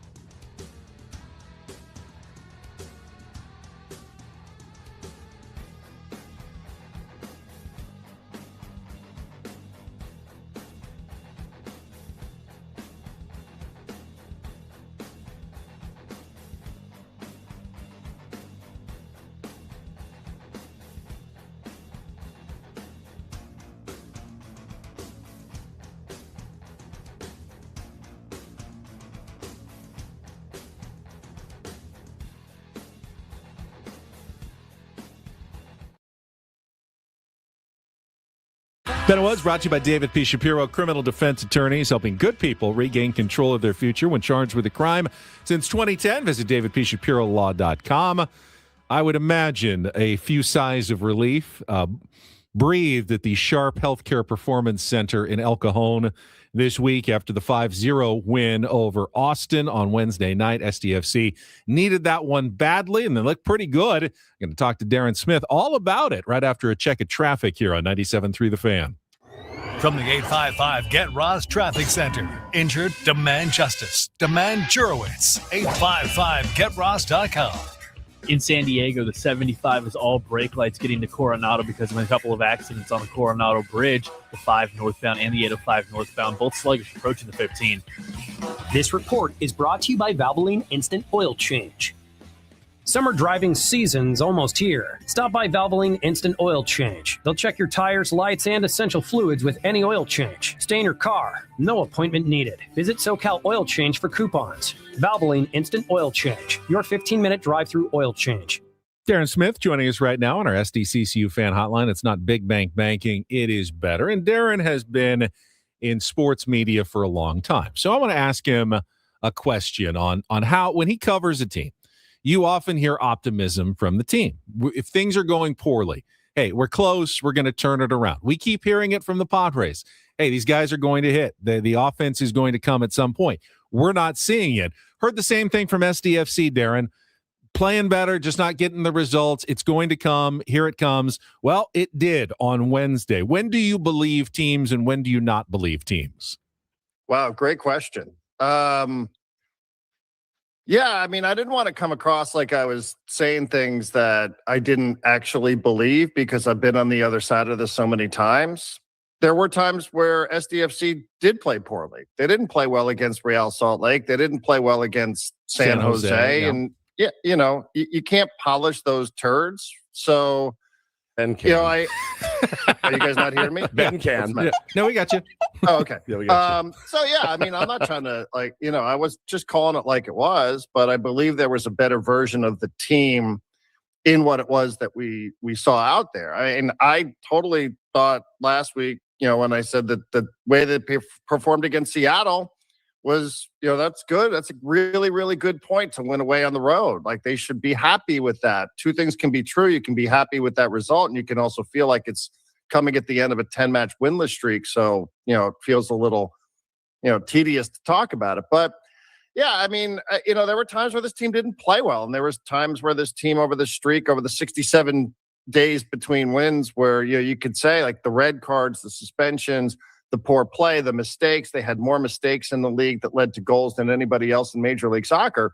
But, there were also some things that were happening. It's still the same team, though, that earlier this year beat Pumas. It's still the same team that started the season 3-0 with 3 clean sheets. So, I believe that the version of the team has always been there. There's just been these circumstances, and we got knocked off our axis a little bit by the CONCACAF Champions Cup. LAFC is going through that right now. Like, they've not won since they got knocked out by Toluca. So, these things sort of happen. I think that there's some areas that they could use some upgrades for sure. But it's I wasn't trying to sugarcoat anything. I just think, some of the bad performances, to quote the great Stephen Woods, you just flush them and you move on. You got to. You get to you get to back to where you're playing in a style and in a way that's more representative of who you are. 100%, Darren. Darren Smith joins us here on Ben and Woods this morning. You and I had a long conversation about it the other day and enlighten our audience too, kind of what we talked about, how important these last 2 games are before the break. Like, who are we going to be? It's baseball every year. Like, are we going to be in this thing at the break where AJ can go out and make some moves, or are we going to be, it's kind of a foregone conclusion that we're probably not going to make it, or we're not the team this year? I think this is a pivotal couple games for SDFC.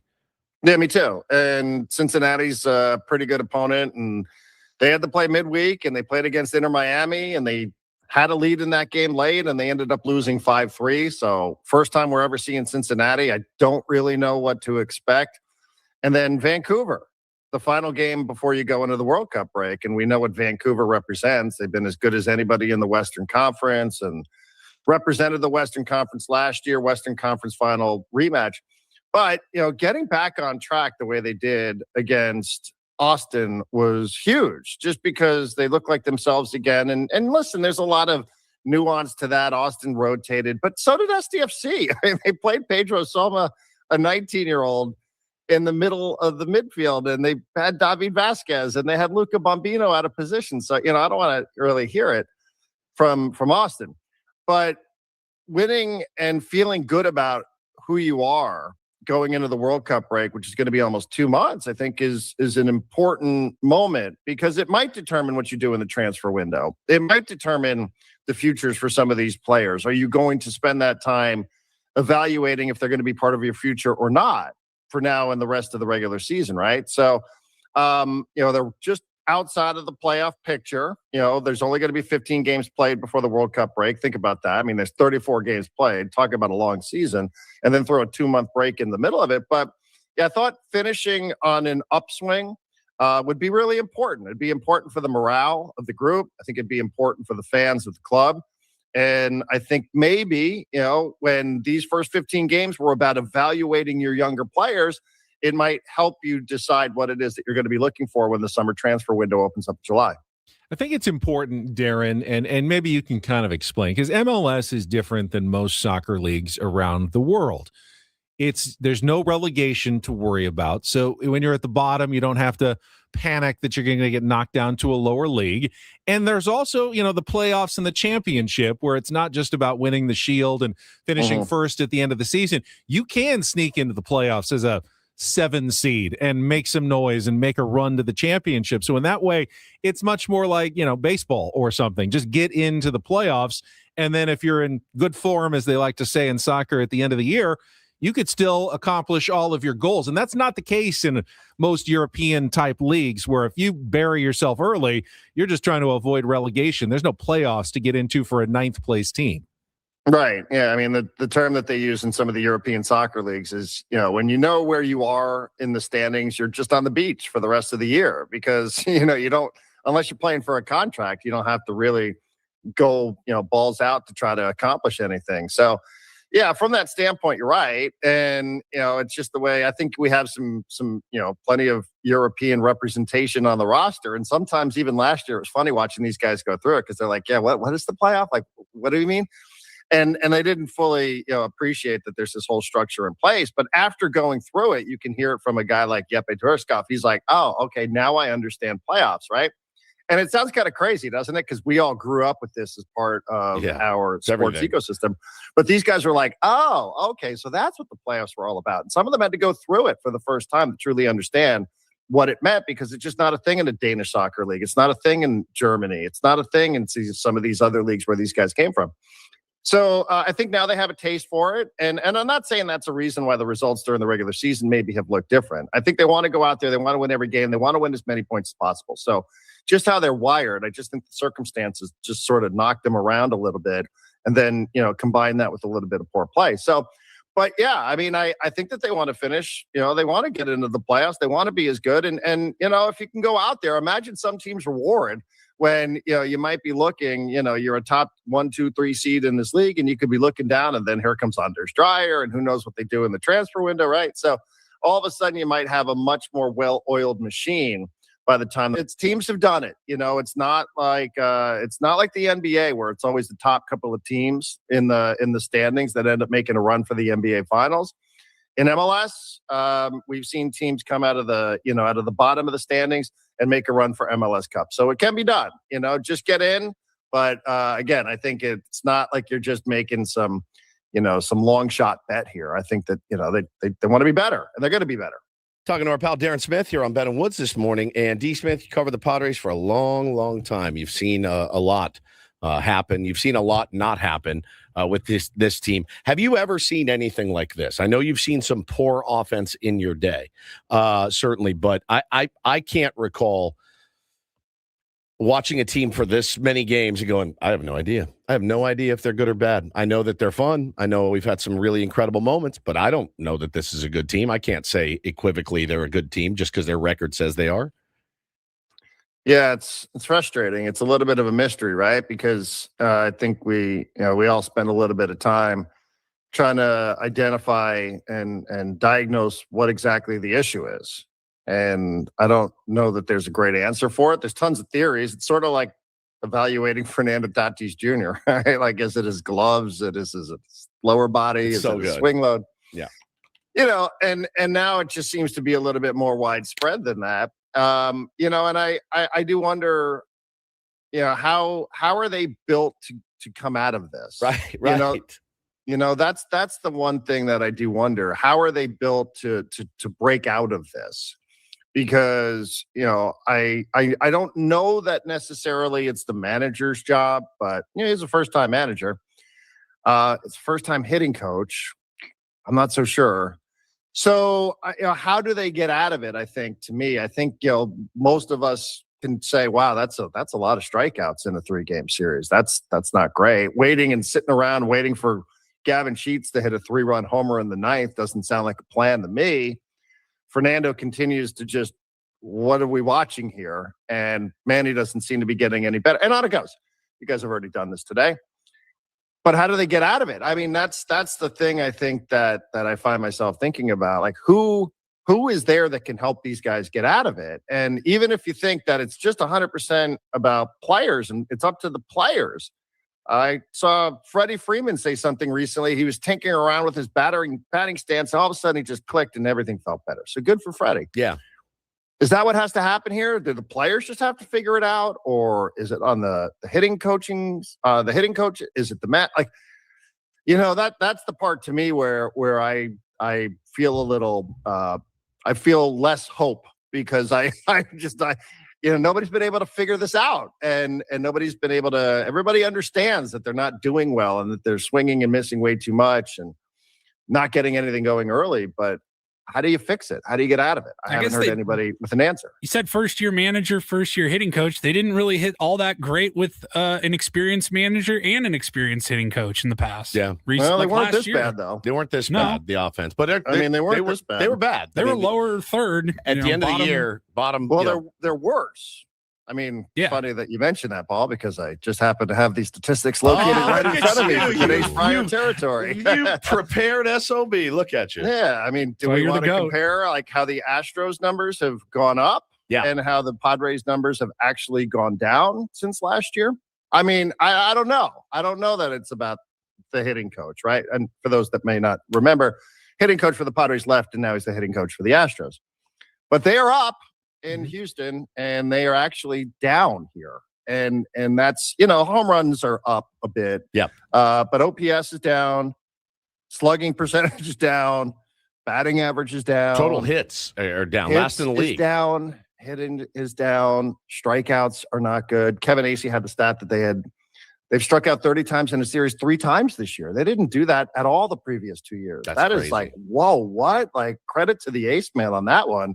That my jaw hit the floor this morning. I was like, wait a second, what? They struck out 30 times 3 times in 3 different series this year, and they didn't do that at all the previous 2. So I don't know, man. I mean, again, I'm not saying that it's cure-all, and I know we're all sick and tired of the hitting coach is the problem, but is the hitting coach the solution? Yeah, I don't know. Fair. And, if it came with additional power, you'd accept the strikeouts, but it's not coming with any benefits That's as the well. worst. Yeah, I mean, I'll handle 200 strikeouts a year if you hit me 35 jacks, but like we're not getting anything. Instead, we're just getting the ball beaten into the ground over and over and over again. Or punches, punch outs. Yeah. Darren, you're getting a lot of compliments for your jacket in our YouTube stream. Apologies if it was discussed last week when I was off, but how was the trip to Mexico, the Toros, and seeing some baseball south of the border? Oh, phenomenal. Absolutely phenomenal. Just a great experience. It was my first time down there. So had a blast, and they just have a great team. They have a great staff there, very accommodating, cool ballpark, 17,000, tucked away a part of Tijuana that I had not been to. The vibe is phenomenal. Food, great as you would expect. Affordability, incredible, really easy to get to, very accommodating. And they've got some great stories. I know we're sort of up against it. It's not just Justin Turner, but there's a lot of San Diegans. There's like 3 San Diegans. Roberto Kelly is the manager of Tijuana Toros. Here's a guy that won 3 World Series rings as a coach on the San Francisco Giants coaching staff. He's watching Tony Vitello. He's like, what's going on? Very cool. So, yeah, they've got some guys on the roster who have played in San Diego. There's a couple of teammates. We'll remember the name Danny Camarena forever, right? Yep, He's the one that hit the grand slam against Max Scherzer. His high school teammate from Uni High Cathedral is Randy Wynn. And here these 2 high school teammates are. They're both pitching down in Tijuana. So it's a lot of fun, and I recommend it. Franchi's in the outfield, isn't he? Is Franchi Cordero's down there hitting light tower power. Yeah, they've got Greg Allen. Remember Greg Allen? He's down there as well. Yeah, third leg Greg, I think he was his nickname. So he's they have all sorts of you find lots of players who you recognize. It's a blast, man. Woods wants to go down when Brian O'Grady comes in to visit. Yeah. So maybe we'll have to plan a show trip down there and check it out ourselves. They would love it. Darren, really appreciate it. Thank you for your time. As always, good luck to SDFC tomorrow night against FC Cincinnati at Snapdragon Stadium. Thank you, gentlemen. And once again, a shout out to Sean from Sprouts in La Mesa. The Cajun shrimp was phenomenal. So thank you, my friend. Big Ben and Woods fan. So he heard us last week. So shout him out again. Thank you, buddy. Have Darren Smith with his Tijuana Toros jacket on this morning. Yeah, that's sick. Here on Ben and Woods. It's really cool. I mean, you do have to go see Justin Turner play if you go down there. So that's fine. Dennis Lynn and Sam Blum just dropped a long piece about Justin Turner and the Toros on The Athletic just this morning. So you can check that out if you're an Athletic subscriber. All right, well, we'll come back. It's a management report Friday, an early check-in with the GM. AJ Preller going to join us coming up next year with Ben and Woods on San Diego's #1 sports station, 97.3 The Fan.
All right, my friends, we are halfway home on a Friar Friday. Ben and Woods, 97.3 The Fan. I'm Woodsy. That's Paulie, executive producer, and Ben Higgins, your friendly neighborhood sports anchor. We've been taken for quite a ride by the San Diego Padres through this point in the season, Benjamin. We certainly have, and let's dispense with our usual reset here at 8 because it's already time for our management report. It is brought to you by SDCCU. It's not big bank banking. It is better. And joining us right now, the president of baseball operations and general manager for the Padres, AJ Preller. Good morning, AJ. Got him? I know you had him a second ago, Paulie. Oh, AJ, can you hear us? Guys. There he goes. There. Yeah, Good morning. Hi, buddy. We got you.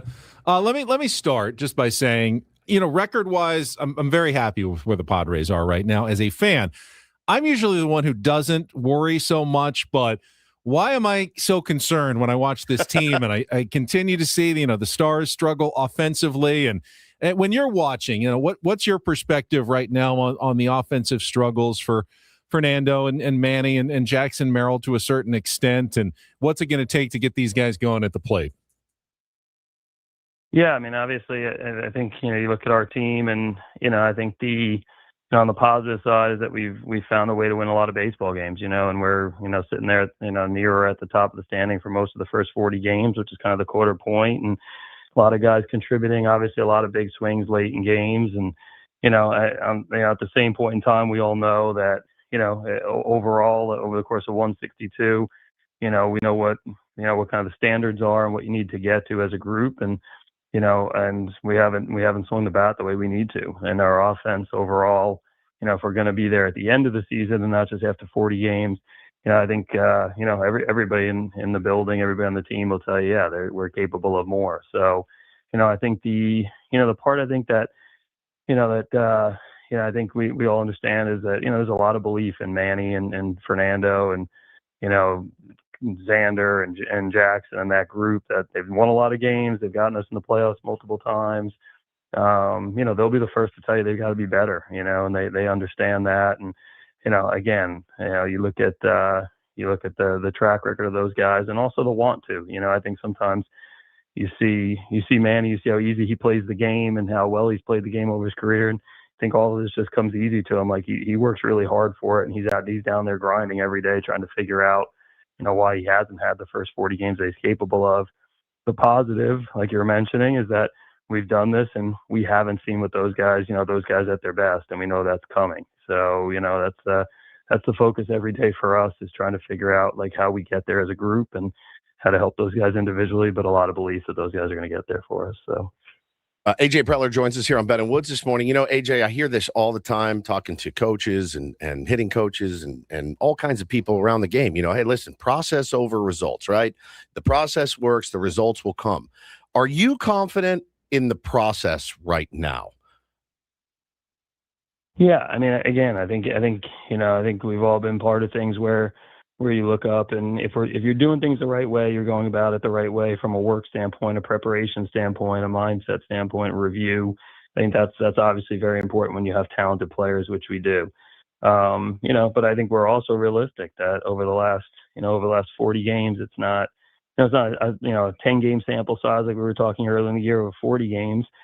You want to see those the good process results and that turn into real results. And if not, that's the questions we're asking every day. Is there something we can tweak? Is there something we can do a little bit differently? Is there something from a mechanics preparation standpoint? But we've got a good group. We've got a good, from Craig's standpoint, he's been in it as a player. He knows what it takes and what it looks like. He understands 162, how that plays out and works. And the same thing with the hitting team. So, again, like we're constantly looking to tweak it. We're constantly looking to see, hey, what can we do a little bit better? And when you're not getting those results, you've got to go back to the process and kind of say, hey, is there a way we can do this a little bit differently or a little bit better? And that's where we're at right now. But without panicking, right? Like that's the thing is if something doesn't go well for 10 games, because you see Cubs ripped off 10 games in a row, and then they lost 5 and got like 4 hits in those games. So how do you balance the line of, we need to make some changes, but we cannot panic and change everything we're doing right now? That's got to be a tough gig for you, the players, the coaches, all of it. I think that's all part of that balance and rhythm of 162, and it's also part of the experiences. I think like the fact that I think the best coaches, managers, scouts, players, they can navigate, the ups and downs of a baseball season and how a team can look really good in a series or a week and really bad in a series and week. But I think understanding that, that over the course of the season, what good looks like and what excellence looks like, I think that's the whole key. So, we've got players that, they understand that they want to win, they want to do really well. And ultimately, I think from our standpoint, you can't get emotional about it. You just kind of look and go, okay, if it's not working, what isn't working? What do we want to try to tackle for this week and for the next 10 days and go tackle that. And a lot of faith that we have smart people that are, have a good sense of what needs to be done and talented players that can go ahead and make a change and an adjustment to do it. AJ Preller with us on our SDCCU management report. And AJ, I fully know that I might not get a completely honest answer here, but what's the plan for a little length out of the bullpen tonight after the short start by Griffin Canning yesterday and the possible addition of Lucas Giolito this weekend to the starting rotation? Yeah, and things are always tied together. I think every day we talk about our roster and what's the best way to get to navigate, that game or that series. So we made a decision a few days ago, and we felt like, every night, Ruben, myself, Josh, Stein, Craig will sit down and talk, then Fritz, about kind of where we're at, especially on the pitching side. And, ultimately over the last few days, we felt like we had a lot of, we had coverage and, from to play all different style games, if we're down, if we're up, et cetera. Obviously, Giolito coming back is going to lead to a roster move here this weekend, and we'll be ready in terms of making that move. And again, we have some different options. The tough part is there are a lot of guys that are performing well in our bullpen that we've got to talk about, and but ultimately that's part of the deal is looking up every day and hey, we're going to get a pitcher back and we've got to go ahead and make a roster move. We'll do that here over the course of the next few hours, honestly. So. All right, AJ, I don't know if you saw on Twitter. I don't know. You may be on Twitter. You may not. It's always been a big mystery. Ben was playing a little game of true or false with his Twitter audience. And I was going to see if you would play with us this morning. So I'll ask you a question, true or false. The organization feels that Ethan Salas could handle a big league pitching staff today. Yeah, I think because that's what I've heard. I that's not just speculation, having fun. I literally talked to people like, oh no, he could slide in today and handle the staff defensively and call a game and all that. Yeah, I think the great part with Ethan, is he's had a really good start to the season. So I think everything that we've all seen from him. Yeah. In terms of, super talented player that can handle a pitching staff, defend the position, swing the bat well. He's wired the right way. He wants to be really good. He asks the right questions, all those things, we've seen with results, which is fun when all that comes together.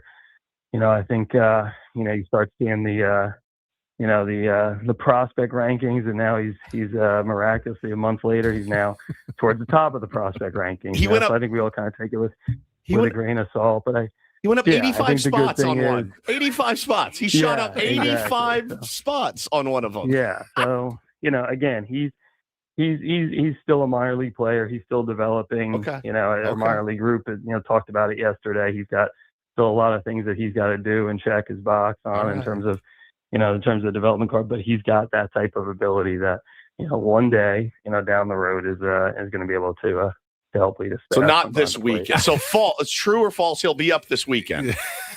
No, false. Ethan's got, Ethan's got some work to do. Okay. All right. So good to know. You said that. I'm curious about this though. You say check those boxes in the minor leagues. Obviously he's starting to hit now.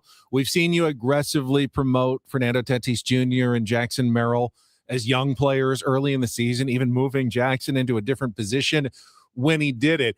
How do you know when it's right, when the time is right to bring a guy up versus let him have some confidence and success in the minor leagues? Yeah, again, I think those guys, they were very special players, and we have our, the way we go about doing it in terms of, checking a lot of boxes for our staff, performance metrics, basically our development checklists that we look at. And, we're not scared to challenge players. We talk about accelerating the progress of the gifted, and usually the best guys respond to that. But we've got a bunch of questions in on our player plans that we look at, and when guys get to a certain point, we don't always sit there and say, hey, your birthday is not one of them, in terms of what we're looking for. So again, Ethan is part of that process. Like we've had a lot of guys have done that before, and when he gets to that point, we'll look at potentially promoting him, but he's not at that spot right now. Talking to AJ Preller here, president of baseball ops here on Ben and Woods this morning. And, the pitching has really done an admirable job this year. AJ, a bit cobbled together at times. You've seen some good starts out of most of the guys in the rotation, all of them at one point. But what's the update on Nicky P and Joe Musgrove? Obviously, two guys we love, two fierce competitors. The offense remains an issue, but let's talk about the guys. When can we expect those guys back, or at least to hear something about how they're progressing? Yeah, I know everybody's anxious, and I know, everybody, and especially myself, want these guys, back on the mound. But we also understand that, they're working through their rehab, portion of it. I think with Joe and Nick, they haven't started throwing yet. So, I think Joe, both players, wasn't with them here this week, but from our, Scott Hacker and our rehab group, they had really positive last week, 10 days, started to feel, feeling in a good place. And I think that starts moving the needle on them throwing. But, when they start playing catch, they'll have a build up, that'll take some time, and then they'll start getting into bullpens and then eventually games. So, we're not talking about days or weeks with those guys in terms of them being ready to come back to Petco. It's going to be a process. And I think the biggest thing for us is, again, these are not black and white. These, it's not black and white in terms of the medical process on where these guys are at. So, it's kind of an individual basis. And, we've made the decision that, with both of those guys that, until they're, probably being more conservative, feeling like, hey, more time is better than less. It's a long season. And, if we're getting them back pitching meaningful games, down the road, if that's, June, July, we're comfortable with that. So that's kind of the way we've gone about it, from the advice of our medical team, and also just looking at the long season and what it all looks like for us. And, it sounds like those guys have had good work and some positive signs in the last, in the last week to 10 days. And I know everybody wants to hear, they're in a rehab in Lake Elsinore tomorrow, but it's going to take some time for them to get back there. And that doesn't mean that that's not happening. I've seen speculation of that those guys or Joe is not going to be back this year. That's not the case at all. It's just to take some time, and we're being conservative, making sure those guys feel good and they check every box when they come back. That's great to hear. All right. Last thing for me, AJ, and I don't know if you're traveling or where you've been this week, but what is your reaction when Sunday Nick Castellanos hits the home run, 2 outs in the ninth inning, and then Wednesday when Gavin Sheets does it with 2 outs in the ninth inning? Is it a fist pump? I mean, what do you do when your team does something spectacular like that? Yeah, I was on the road both times, and it's not trying to, both times I was the first time I was in an airport and getting the streaming in and out on this MLB app that was driving me crazy. And so I kind of lost it there in terms of the connection. And all of a sudden you get the update flashing, and you're either expecting final score. Hey, final score, so you're just dreading that final score. And all of a sudden you get as I'm passing through security, and I'm high-fiving the guy next to me, basically, and you get the Castellanos, home run, update. Yeah. Then you're trying to stream to get back on to watch, and you can't see it. That in-play run is the greatest feeling ever. And then a couple days later, I was at my nephew's graduation, and we had it going, and it was streaming. But again, the update came before the swing, which is painful when it's an out, but always great when you see the update. So I think when John Smith graduated, there was a huge cheer from one section. So after Gavin had hit that home run, so yeah, that was that. Couple of good moments. Definitely need some more in Seattle. They got some tough customers there on the bump for sure. Yeah, any in-play runs would be fantastic this weekend. Yeah, no doubt.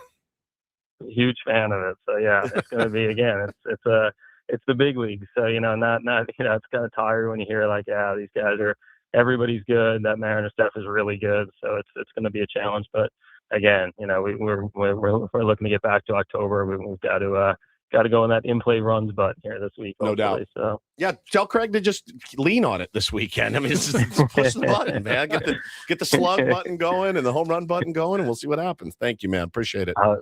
Appreciate it, guys. Thank you. AJ Preller, General Manager, President of Baseball Operations. Our SDCCU Management Report. It's not big bank banking. It is better. They're a real baseball fan when you get the in-play run, parenthesis S reference, like in-play run. We've all watched enough games that way on the Gamecast game day, like in play. Oh, it's blue. Okay, the blue dot. All right, someone put the ball and it's in play. Is it out? Is it runs? In play runs. Yes, here we go. And then it's like, all right, was it a single to score one or was it a grand slam? Isn't it crazy that the president of baseball ops for the Padres is like the Wi-Fi sucks? I can't get the Again, you'd think. Just like us, for real. He's like us. Just like us. In an airport going, God, son of a bitch. Wait, 2-2. Yes. Yeah, it's so good. No, I don't want to connect to the airport Wi-Fi. Yeah, there's some good nuggets in there today, I thought. Yeah, some really good nuggets. Including roster move coming within the next few hours. Yes, correct. Probably 10:01, my guess. Probably. I knew he wasn't going to tell us what it was. I should have asked him. Why do you do that? Why do you do that to us? He did say roster move likely coming in the next few hours. Yep. Now, that could be a temporary holding pattern move to bring in some bullpen help before the Lucas Giolito move on Sunday.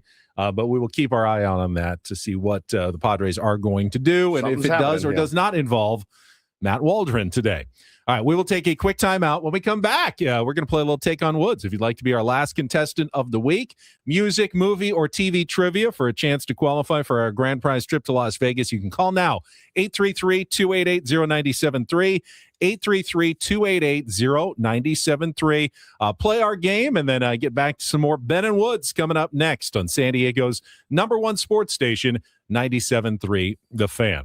First, though, tell you about Trajan Wealth. Trajan Wealth, a couple of months ago, they told me, hey, these guys are interested in working with you. How's your retirement plan going? And I go, I don't really have much of a retirement plan. I just keep working. I've got 401ks. I put the money in it, and then I just let it sit there. So I met with David, my Trajan Wealth advisor, and we went through some things that I didn't even know about. Extra fees you might be paying on your 401k account. They can review all of that for you and make sure that you are set up for not just retirement, but retirement here in San Diego, retirement the way you want to retire. Make sure your money's not going to run out. No one wants to worry about their money running out after they retire. They just want to enjoy life when you get to that age. So if you are putting it off, I can implore you, go to the website, TrajanWealth.com, TRAJAN Wealth.com, or call the phone number 1-855-TRAJAN1, 1-855-TRAJAN1. Set up a consultation, local offices, Liberty Station, Carlsbad, and Del Mar. Have them take a look. They're fiduciaries, so they are obligated to be working in your best interest. I love that about Trajan. And just get that peace of mind that you're going to be set with the right kind of retirement here in San Diego. Again, the website, TRAJAN Wealth.com, TrajanWealth.com. Advisory services through Trajan Wealth LLC, SEC registered investment advisor. Additional services through Trajan Estate and Trajan Tax. Actual client, paid advertisement, additional disclosures at TrajanWealth.com.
Hey, player, this is all yours. This room with this view. This speakeasy with this cocktail. Hey, could you make that too? This spa with this. Ah. And this pool on this roof. This is all for you. The all-new Hamul Casino Resort, now open.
Welcome back. Ben and Woods on a Friday. Our thanks again to A.J. Preller, President of Baseball Operations for the Padres, for joining us. We all agreed, kind of loose, felt good. Yeah. Makes me feel a little bit better. He's not, if he sounded like a tense stress case, then I'd be a little more worried about the Padres. But I mean, I'm still worried. Of course. I'm my own man. I mean, they don't have any other answers than these are good players. Keep trying. And generally good players are going to find their way out of it, but there's no specific necessarily plans. More T work for the fellas. Change it. We're going to really ramp up the front toss here. Hitting is different than pitching. When people say, well, Ruben Niebla can always figure it out. Yeah. But the difference is a pitcher controls everything. Correct. So you make a change, and that change can be implemented specifically and right away.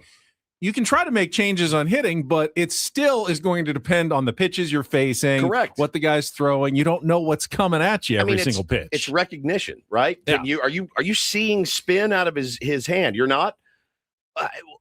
Get better at it. What can I tell you? Like, what can we do? You hear a story, guys say it all the time. When I'm on a roll, the ball looks like a beach ball. It's coming in big, it's coming in slow. When I'm struggling, looks like a BB. Tiny little BB, and you don't see anything. It's like no toe tap is going to necessarily change how you're picking up the ball out of the pitcher's hand. And you try everything. You move your hands, you move your feet, you open up, you close up, you load with a big leg kick. You do no leg kick. It's maddening. Hitting is the most maddening thing to do in sports. It's so much harder than anything else that you could ever imagine in any sport. I mean, you can learn to throw a football. You can learn to dribble, and you just keep practicing dribbling, and you can handle the ball. Hitting that ball out of somebody else's hand, and they've got 5 pitches to choose from, recognizing it, and then putting a good swing on it and getting barrel on it is maddening. Yeah, you can put a perfect swing on a ball, but if you thought it was a cutter and it's actually a slider, you're not going to hit it. I've had many really good swings that I didn't even come close to hitting the ball. So, it just is, it's really frustrating. And you have to stay positive, and it's the hardest thing to do. And it's hard for the fans to watch the offense scuffle night in and night out. So, I fully am right there with you, man. It's crazy to watch. We'll get back to some more baseball talk in a few minutes. First, though, it's time for our last game of the week. Let's play some Take on Woods.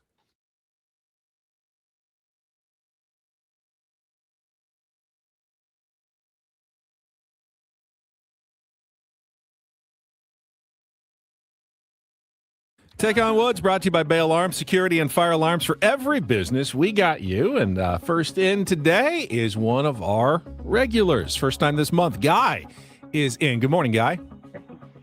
Hey, good morning, Ben. All right, I know you'd love to qualify for our grand prize this month. It's the $500 gift card to the Westgate Las Vegas. Little choose your own Vegas adventure. You yourself can set up a Vegas vacation by going to westgatelasvegas.com. Take advantage of their breakaway from fees package. No resort fees and rates starting at $89 a night, including a $75 daily dining credit and more. All right, here's what we've got for you to wrap up the week. Music. It's your turn. 5 songs with the word turn in the title. TV, animal actors, 5 classic TV shows where an animal played the leading role. And our new movies category, 90s basketball comedy. So music, it's your turn. TV, animal actors, or movies, 90s basketball comedies. Guy, what would you like to play? I'd like to try the animal actors. Animal actors. All right, today we are looking for 5 classic TV shows where an animal played the leading role. We'll have 60 seconds. If you don't know one, you can pass. Come back to it if there's time left on the clock. First question is the 2-second TV theme song. You need to identify the show based on the clip that Paulie plays you. Guy, are you ready to play? Let's do it. All right, let's put 60 seconds on the clock. The category is animal actors. Your time begins when Paul plays our TV theme song. Good luck, Guy. Let's take on Woods. A horse is a horse, of course, and no one can talk to a horse, of course. Mr. Ed. Correct. Which long-running show debuting in 1954 centered on a heroic collie, often rescuing Timmy from trouble around the farm? Correct. A bottlenose dolphin was the star of which popular 1960s series on NBC? Flipper. Correct. Ron Howard's younger brother Clint starred as Mark Wedlow in which late 1960s CBS series about a black bear? Gentle Ben. Correct. An orphan named Rusty and his German Shepherd helped soldiers in the American West on which 1950s series on ABC? Repeat that, Ben, please. An orphan named Rusty and his German Shepherd helped soldiers in the American West on which 1950s series on ABC? Was that Rin Tin Tin? That was The Adventures of Rin Tin Tin. Wow. Congratulations. That is a 5 for 5, Guy. You are in for the drawing for Las Vegas. Well played in our TV category, animal actors. All right, let's bring Woods back in, see if he knows his old-time stuff. All right, it's TV category today. No category for Woods. 60 seconds back on the clock. Guy is your opponent. Time begins when Paul plays our TV theme song. Good luck, Woods. Let's take on Guy. A horse is a horse, of course, and no one can talk to a horse, of course. Mr. Ed. Correct. Which long-running show debuting in 1954 centered on a heroic collie, often rescuing Timmy? Lassie. Correct. A bottlenose dolphin was the star of which Flipper. Correct. Ron Howard's younger brother Clint starred as Mark Wedlow in which 1960s CBS series about a black bear? Ooh. Pass. An orphan named Rusty and his German Shepherd helped soldiers in the American West on which 1950s series on ABC? Damn it. These are all ringing a bell. Oh. Not that bell.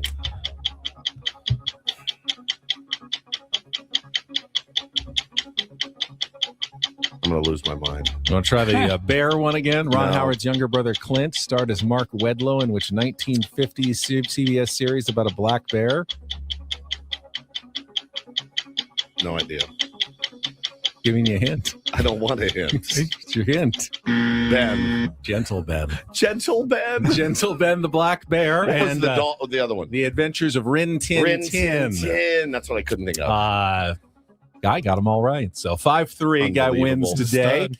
into the drawing for the grand prize. That was animal actors. Yeah.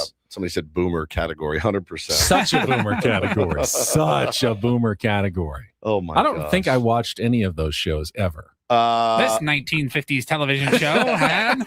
I watched Flipper when I was a kid. I loved Flipper. I thought that was great. I loved Flipper. I thought it was so cool. What were the other ones? Lassie, Mr. Ed, Gentle Ben, and Rin Tin Tin. I think I watched some Lassie. I think I watched some Mr. Ed too. A little bit of each. A horse is a horse, of course. Nothing major. nothing major. But all right, let's take a time out. When we come back, we can kind of reset since we didn't get to do it when we talked to AJ.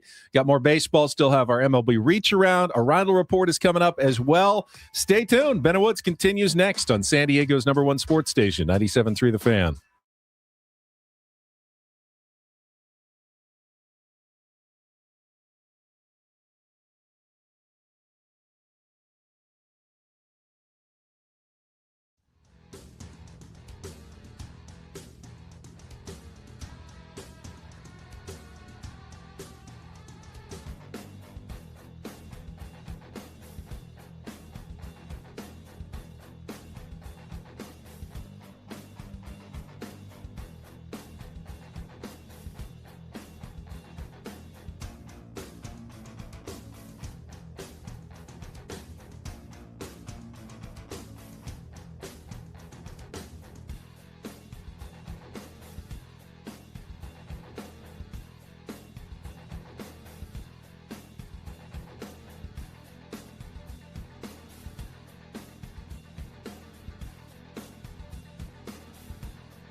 He just here. I'll show you a little. Just a little. Please don't. Just a little bit. What hurts on you? Nothing at all. A little bit. Nothing. Now, So let's say whatever you're about to touch is the only thing. Let's say It's gonna hurt. Right? All right, yeah. Okay. Pretend your knee hurts. Pretend your knee. It's going to in a second. Right here. Oh, oh, that is not pleasant. Hey, player, this is all yours. This room with this view. This speakeasy with this cocktail. Hey, could you make that too? The spa with this. Ah. And this pool on this roof. This is all for you. The all-new Hamul Casino Resort, now open.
So I've been transfixed to the TV screen above Woods' head, and it's not because the PGA Championship is on. Usually that's my vice during golf majors. But Paulie, I don't know what channel you have it on. It's an infomercial. I don't know. I haven't actually touched the TV.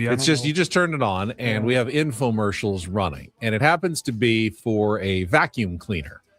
And I have noticed as I have gotten older, and maybe the algorithm has figured me out, but my Instagram feed is now loaded with what I like to call cleaning porn.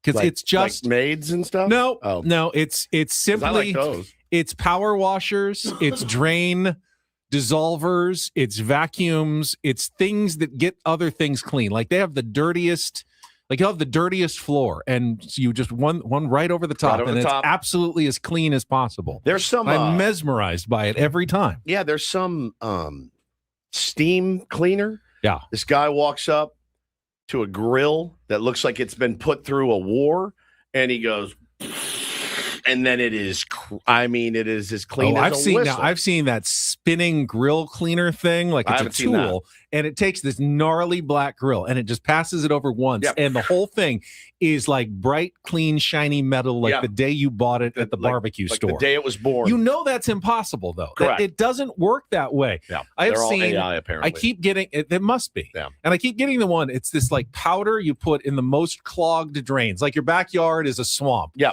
And you pour this powder, and it bubbles up, and all of a sudden everything just disappears, and you have the perfectly clean backyard again. And I am mesmerized. I don't actually buy any of the products because I know they can't possibly work as well as they do in these videos. But my Instagram feed is now loaded with what I like to call cleaning porn. Just take out cleaning, Paulie. My Instagram feed is now loaded with what I like to call porn. Perfect.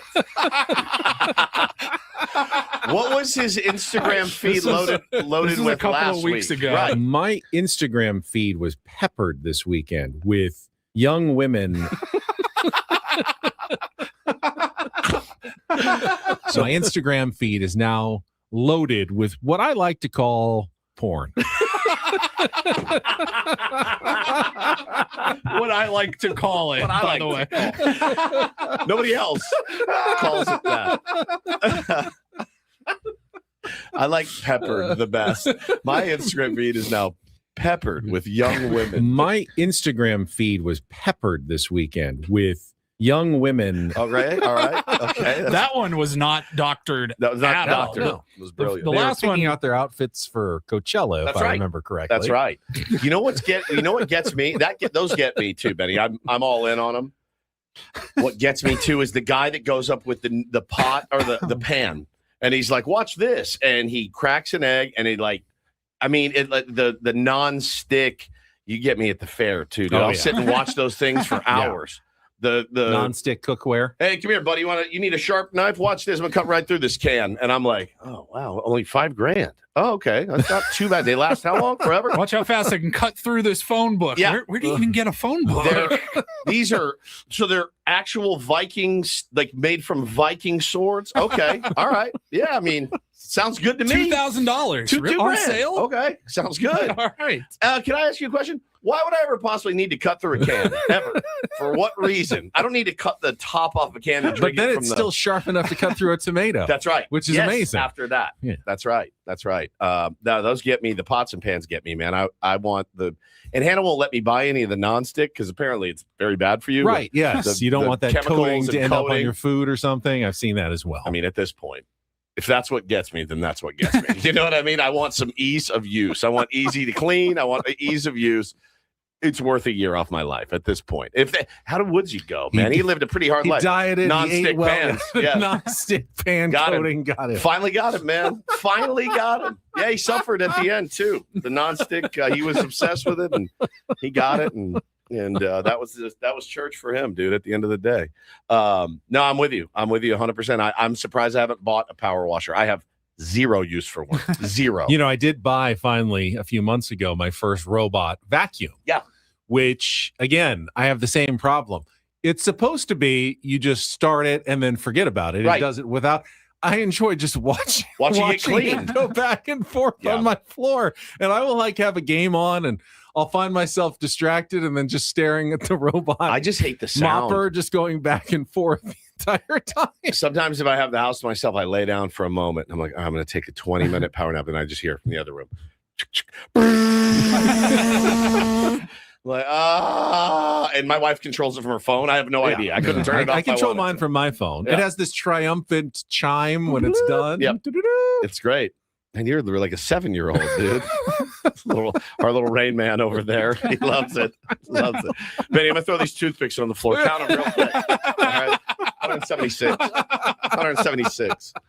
No, I'm in favor of it. I am in favor of it. All right, we need to check traffic. I think we can get to a little MLB reach around here before the top of the hour. Coming up next with Ben and Woods, broadcasting live from the Bill House Studios. We know how on 97.3 The Fan.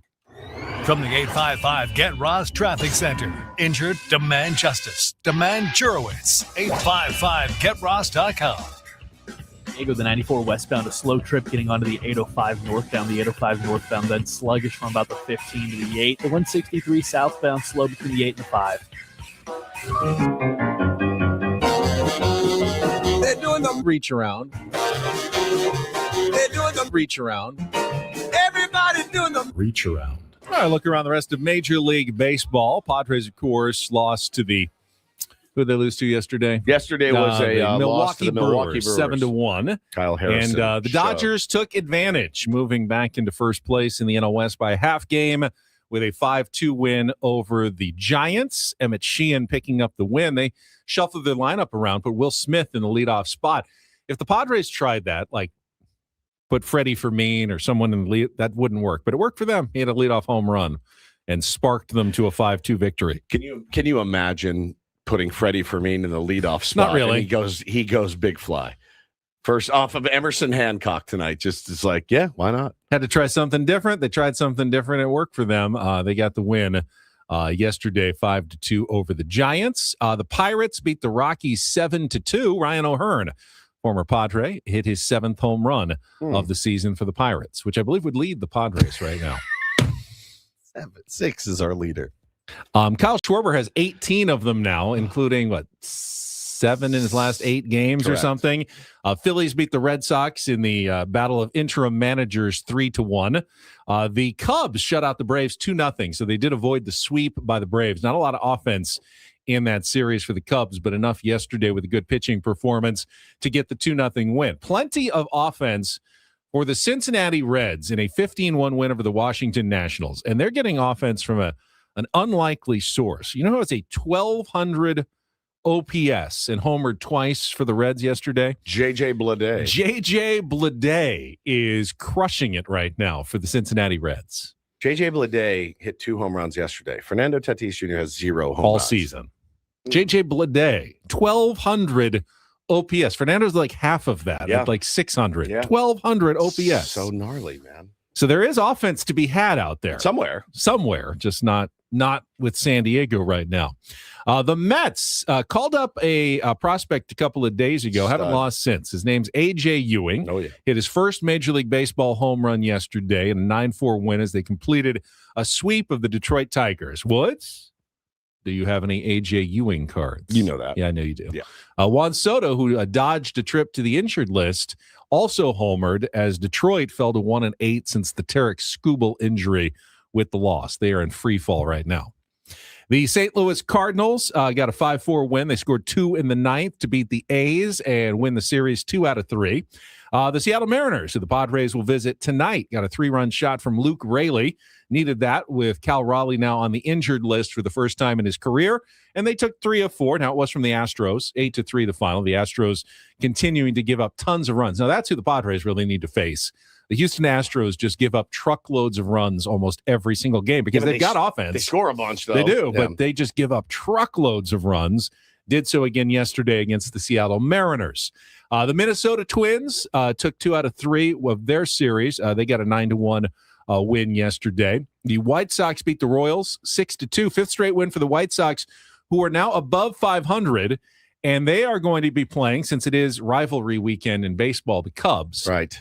And I saw, if I can find the stat again, This is to be the first time that the Cubs and White Sox have played with winning records against each other. Remember, they play twice a year every single year since 2008. Wow. That both teams have had winning records at the same time when they have faced each other. All right, so it's rivalry. Natural rival weekend. So like the Dodgers are playing the Angels, the Padres are playing the Mariners. Such a natural rival. Right. The Rangers are playing the Astros, the Chicago teams, the New York team, Phillies, Pirates, Boston, Atlanta, Orioles, Nationals, Milwaukee, Minnesota, Miami, Tampa Cincinnati, Bay, Cleveland. Right. I feel like we get the short end of the stick on this. We one. do. Yeah, we do. Every we don't. Time. I mean, it used to be okay when the Mariners were bad, but now we just have extra games against a pretty dangerous team that's not really a rival in any sense of the word. With a really good pitching staff. That's exactly right. Yeah. The last thing the Padres need, extra games against the Mariners starting pitchers. They already struggle against starting pitching as it is, and now they get extra games, although they will dodge Brian Wu in this series. Well, we beat all of these. Beat all of them. Yeah, they swept the Mariners. Swept the Mariners. One more win wins us the Vetter Cup, which is no one cares about it anymore now that we have a chance to win it. But yeah, it's going to be a tough task ahead. Yeah, Dodgers have a great natural rival because they get extra games against the Angels every single year. God, nothing ever goes against them. I swear. They'll throw Blake Snell on the mound for his second start. I believe it's the second start against the Angels tonight in Anaheim. Yeah, the first didn't go well. Giants Athletics will be the last one tonight. So the Bay Area series, which is no longer the Bay Area series. It's more of the drive about an hour and a half, 2 hours east to Sacramento series, but that's the old rivalry. I wonder if they'll keep that when they move to Las Vegas. I don't know. Would it still be Giants Las Vegas, or would you make it more like Arizona Las Vegas? Yes, that makes more sense. Make a little desert rivalry instead. Yeah, that makes more sense. And because there's not an Big even number of teams, the Diamondbacks have to play the Rockies because there's 2 extra National League teams. So to make it even out, you can't play interleague games with everybody. Okay. So that's what we've got coming up this weekend. All right. Ben and Woods brought to you by David P. Shapiro, criminal defense attorneys, helping good people regain control of their future when charged with a crime since 2010. Visit davidpshapirolaw.com. And I want to remind everybody, if you are out and about, North County, especially tomorrow, you can join us at Park 101 in the Carlsbad Village tomorrow at 4 o'clock for food, baseball, and fun. We'll be watching our San Diego team take on that Seattle team. Amazing outdoor space, rooftop seating, TVs all over the place. And they're going to be serving up some Mexican candy shots and skinny margaritas made with Santo Tequila from our friends Sammy Hagar and Guy Fieri. And we'll be giving away a Mason Miller autographed baseball and tickets to see our hometown baseball team. Park 101 in the Carlsbad Village tomorrow at 4 o'clock. We will see you out there, all 3 of us. Can't wait.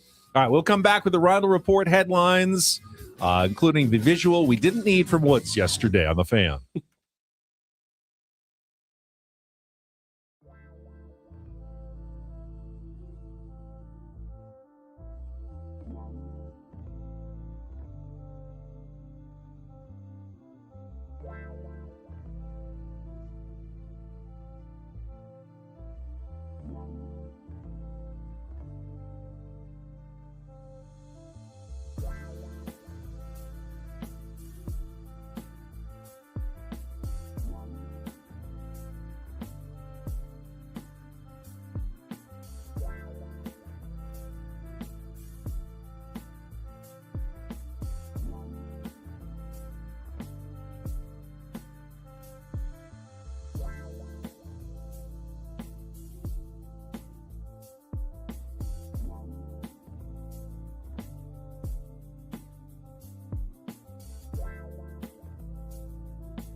This hour 97.3 The Fan brought to you by GL Pools, the swimming pool experts trusted by thousands of San Diegans since 2006. Baseball is back, so is swim season. Make sure your pool is ready. Call now, mention radio for a free month of pool service.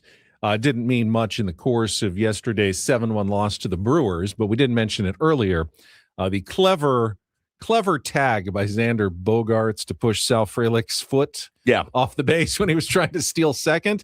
Technically not allowed to do that. Correct. And he should have been ruled safe, but did it discreetly enough, and Sal was far enough past the base that it looked like maybe he came off on his own and ended up stealing an extra out in that game yesterday. Helped us tremendously. No. Just massive. Didn't impact the game in a positive way for the Padres, but you just wanted to highlight that. You do like to see clever veteran type plays by guys like Xander Bogaerts. It's one of the fun things about cheering for a veteran team. You see Manny make heads up plays, quite often just based on his experience and savvy as a third baseman. And that was a moment where Xander Bogaerts got to shine.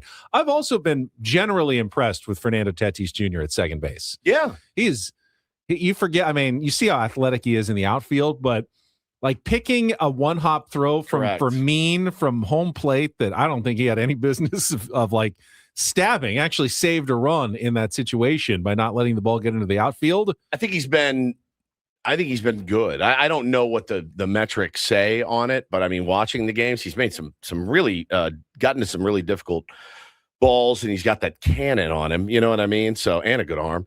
Look, we all thought when they did it, like, oh, this is gonna be great. This is gonna unlock him offensively. He's gonna be so happy. He's gotten worse. Yeah, that was always a fallacy that you can put someone in a different position defensively and it's going to impact their offense. Yeah, he's small sample size, sure. You may a day or two. It looks like it does, but you need to fix your offensive issues wherever you're playing in the field. Yeah, for sure. So we'll see what the lineup looks like tonight. We'll talk about it. Pitching matchups for the series coming up later this hour. Right now, though, let's get some other headlines from Paulie. Take it away. And get things started here with our today's edition of the Reindl Report. Now tuned into the greatest. Welcome to the Reindl Report with Paul Reindl. Hi, Paul. All right. 2 stories from the world of sports that we haven't gotten to yet. We'll start off in Major League Baseball. And 1 story that you didn't know you needed. Are you laughing, biatch? It's the Reindl Report. Hey, Paul, how you doing? Okay, how are you? On 97.3 The Fan. Are you ready to bless the mood? I need some help, please. That was good. Can I get a yeah? Oh, yeah. All right. We were talking off screen or on the air there. Woodsy, you were showing me a video of the boys playing around yesterday, doing a little slam dunk contest in the house, and Bo said something. He was like falling onto a chair, and he said something. Yeah. It sounded like a bad word. It sounded like a bad word, but it's not. He said he does this now. He says fa, and I go. I was like, I know what he's doing. Right. I go, that is a re, mi, fa. He's not doing that. It's a famous viral TikTok sound. How does? Wow, that scared me. Echoey. How does he see a TikTok? Like, where would he have seen a TikTok? Somebody else saw it. Yeah. They bring it to school, and then now he says it. That is very dicey and close, isn't it? Bah. Can we do that? I don't know. Like, are you out of your ing mind? It's very dicey. Adam. That one is severe. It's like that's like Orsillo yelling holy sheets. Yeah. Oh yeah. It's like where you do it and you're like, he's gonna slip. I thought the diciest thing that we had all week was when you said chit. Chit. Yeah. Yeah. If you want to spend a chit. Yeah. Holy sheets! Oh God, it makes my heart race. Every time I expect him to say the other word. I used one of our chits. Our new chits. We have a new, Paulie got us new poker Yeah. chips, but they're like a chit. It's a chit. It's something you can spend. It's not a legal tender. That's right. It's a chit. Cole said he called the FCC. We're good. Oh, okay. Thanks, good. Cole. Thanks, Cole. Looking out Appreciate you, for man. us. Yeah, that's must be where that comes from because he says it all the time. It's in so many videos now. It's like a transition or something like that in a lot of videos. They also call me and their mother bruh exclusively. It's bruh. bruh. That's so sus. Bruh. It's like that's what they do now. I'm bruh, and Mrs. Woods is also bruh. Bruh. Mrs. Bruh. Yeah. Isn't Mr. and bruh Mrs. short Bruh. for brother? Yeah. That seems weird. It is very weird. Yeah. All right. Let's get started.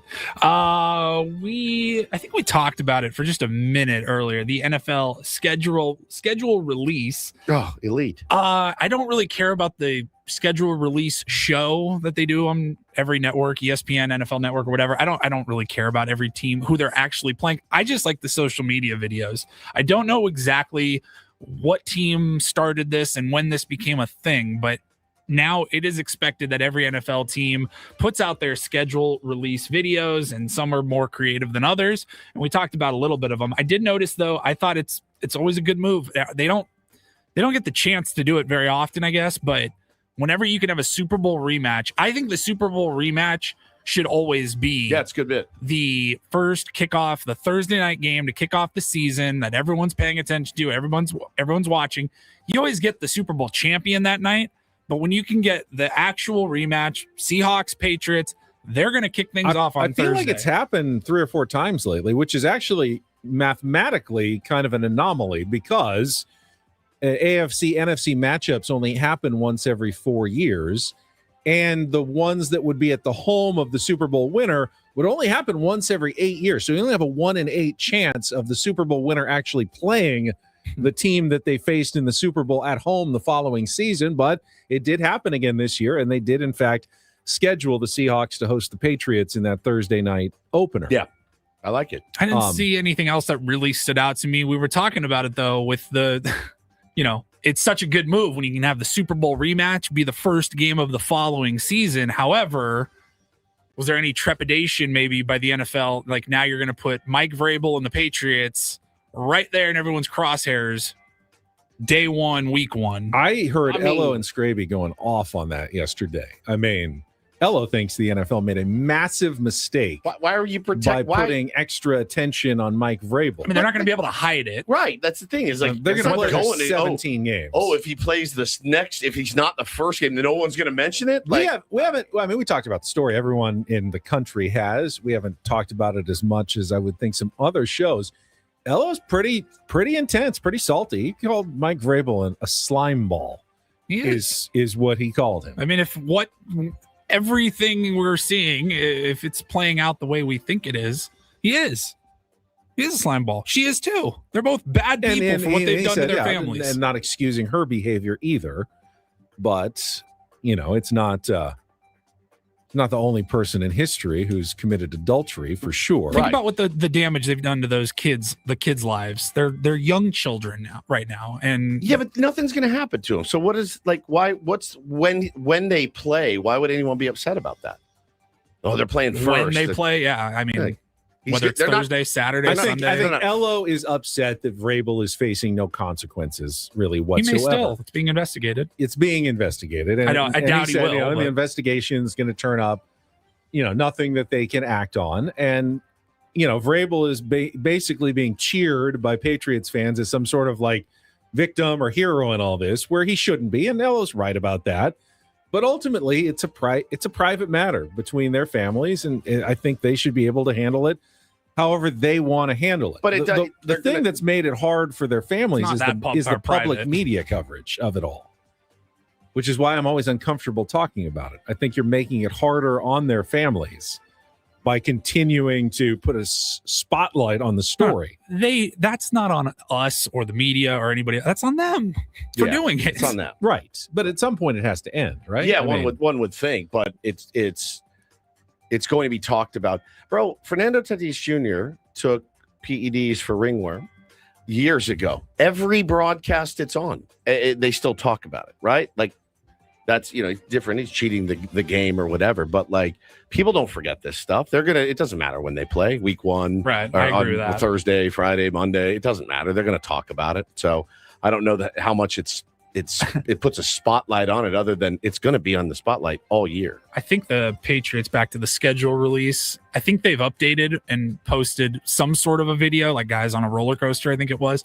But yesterday when I went to find the Patriots video, all I could see was, I think they posted one. It was just puppy dogs, like playing with toys or treats or something in the shapes of all of their opponents. And I'm like, I'm guessing that was not the Patriots' original plan for a video as possible, and they just go, guys, we can't do it. They had one cannot plan and they post said, anything edgy or we funny. need to do something less edgy and or more sarcastic. cute. Nothing. We can't do Napoleon Dynamite. I saw the Rams did that one. They went with the puppy dogs, but it was whatever. Mike Vrabel and the Patriots are going to play 17 NFL games at some point, whether it's first Thursday or Monday night, whatever. Where were we going next here today? Don't remember what I had for this story. Crushing it. Yes, minor league baseball. We talked about minor league baseball yesterday with the play where the right fielder slipped on the baseball and crushed it into the plugged ground. the ball into the ground. I also saw that there was another minor league baseball stadium that did a nothing night. Mm-hmm. Have you ever heard of nothing? I have night? heard of these. Yes, I have never heard of nothing night, but it is to inspire. It was the Louisville Bats. They hosted a nothing night. They had no music, no ad reads, no videos, no on-field promotions. They basically invited their fan base to show up and raw dog a baseball game. We talk about Ben raw dogs his drives to Phoenix or an airplane ride flight. Could you raw dog an entire baseball game? Oh, yeah. No scoreboard. Oh, yeah. No electronics. I'm good without no everybody. music. Clap your hands. Ta, ta, ta, ta, ta, ta, ta. I'm good without it. I'm good. Everybody clap your hands. I would love to just go watch a game. I think it would be amazing. I miss the scoreboard. I do like. Oh, yeah. I need the scoreboard. Having the line score and the. Yeah. But technically, I could do without it. You can keep score yourself or just keep it in your head. But I do want to see the count somewhere. Like, hey, I look down. Is it 1-2 or 2-1? Yeah. I like having that somewhere visually. But in terms of the music and everything, I would enjoy. I would too. A Major League Baseball game. I would enjoy going to a Padres game. The sights and the sounds and you said they did have an organ. They did have an organ. Technically, that's not advanced technology. So all we get is Bobby Cressy and maybe a simple scoreboard. They had organs back in the day. Game. I would do that. I would absolutely watch a Padres game that way. They put out a video. It's just the sights and sounds of a baseball game. Sunflower seeds.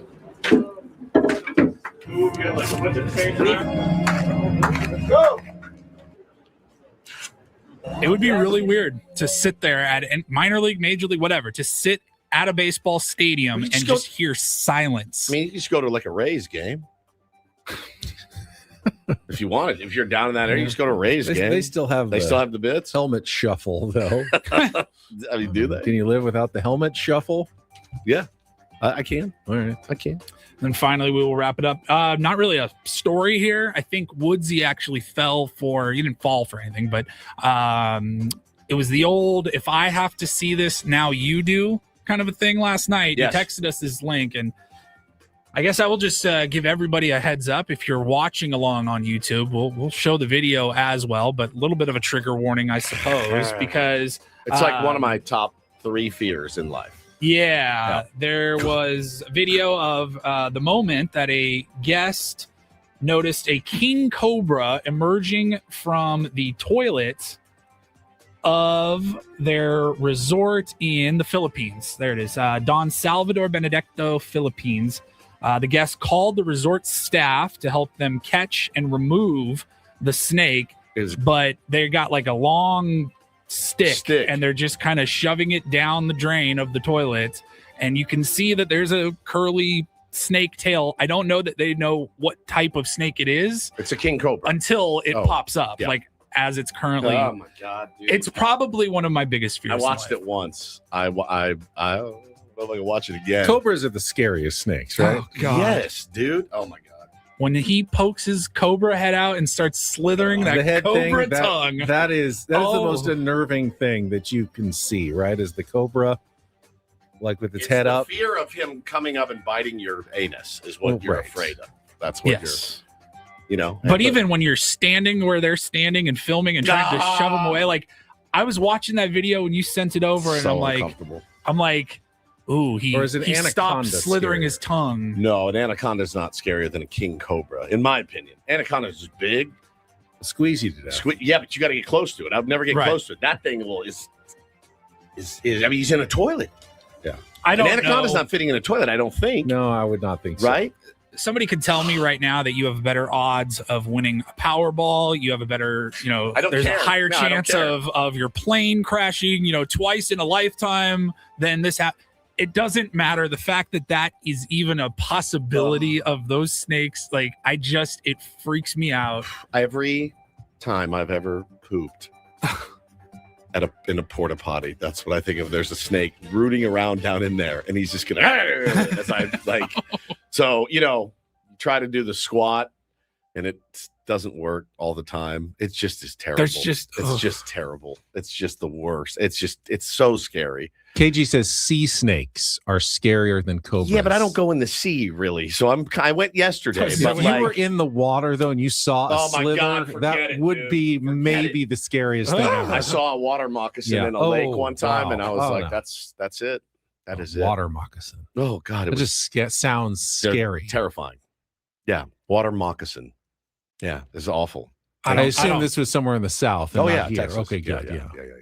I don't mess with snakes. I think everyone here has encountered a rattlesnake at some point. You live in Southern California. I have not. You have I've not? seen them on hikes I've seen them on golf courses I've never before. seen one in person. I don't know that I'd recover. The sound, it's scary when you see one for sure, but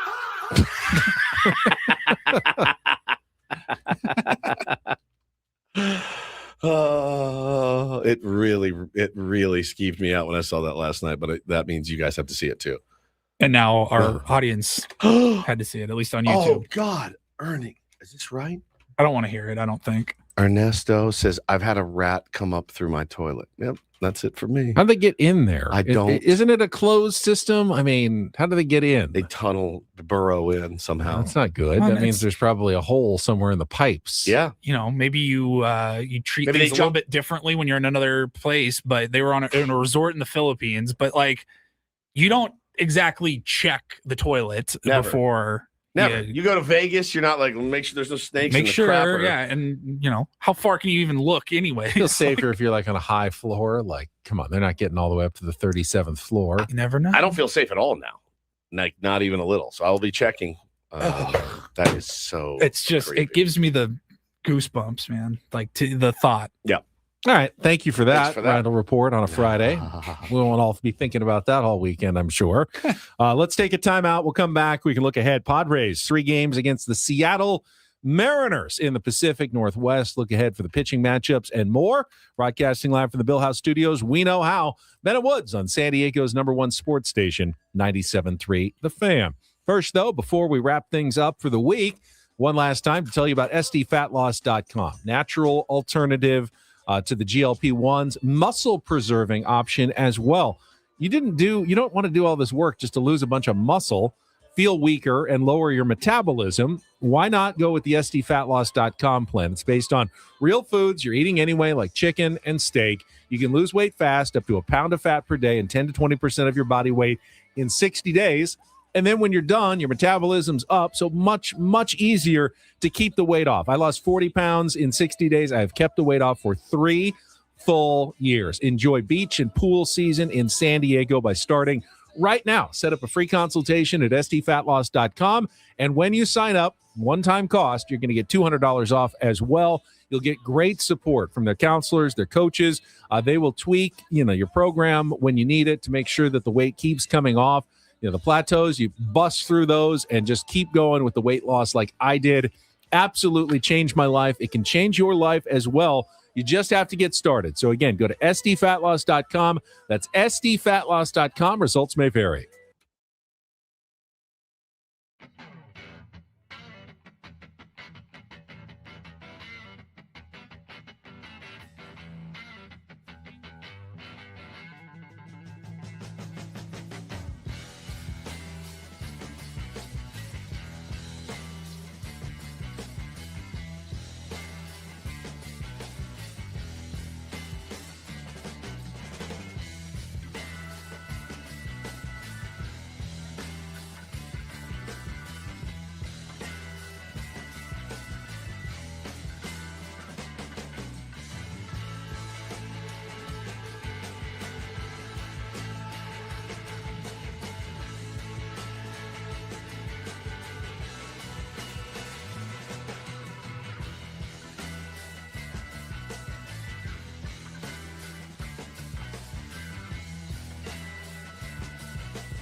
Hey, player, this is all yours. This room with this view. This speakeasy with this cocktail. Hey, could you make that too? The spa with this. Ah. And this pool on this roof. This is all for you. The all-new Hamul Casino Resort, now open.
Got a new leader at the PGA Championship, round 2 at Aronimink Golf Club outside Philadelphia is Alex Smalley, who is at 4 under par, 1 under for the day. A big group. There were 7 players tied for the lead after the first round at 3 under, a group that included Scotty Scheffler. Scheffler, though, is 2 over so far today through 11 holes, so he's back to 1 under on the round. A group at 2 under, including San Diego Xander Schauffele and Sahith Theegala and Patrick Reed. And then there's a bunch of golfers at 1 under. So not a lot of low scores at this course. That's how it should be, right? For a major championship. PGA Championship's not the U.S. Open where they're feeling like, par, even par is a good score. We saw, I think, 21 under won a couple of years ago. So it's not always the toughest test in major golf, but these greens look pretty gnarly at the course they're playing. Big, giant greens and lots of undulation and rolling, and the rough looks pretty thick. So that's been the main defense so far, but seems like not a lot of birdies out there. Part of the group at 3 under now, Hideki Matsuyama is 3 under today. A bunch of guys who haven't teed off yet. Minwoo Lee, Steven Yeager, Aldrich Potgieter, and Ryo Hitsatsune are 3 under par. So there's your golf update. Beautiful. Got through it before Paulie tried to play me I off was as kept well. looking at him and trying to signal him. You have your fun moment. I was like, as soon as he started, I was looking at Paulie going like this. I was thinking about doing it earlier. Come on. And he didn't do it. I mean, it's a major. It's not the biggest major, but it is a major. Well, here's a wrinkle here, Ben. What's the wrinkle? Crazy Charisma in our chat says, Woods, did you need us to get a different size shirt for you at Bandon on Monday? You guys are going to Bandon? So Chris and Charisma, they're going to Bandon. I Yeah, didn't right know after that. me. I believe Are they golfing remember they there? said that. There's nothing else to do there. Yeah. What?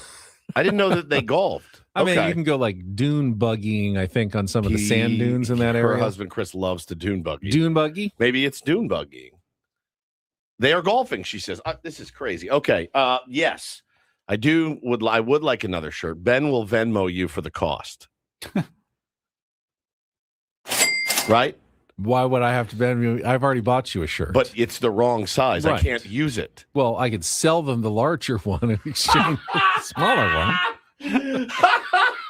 I've already taken the tags off and washed it because you assured me that it would shrink, and it didn't. Fine.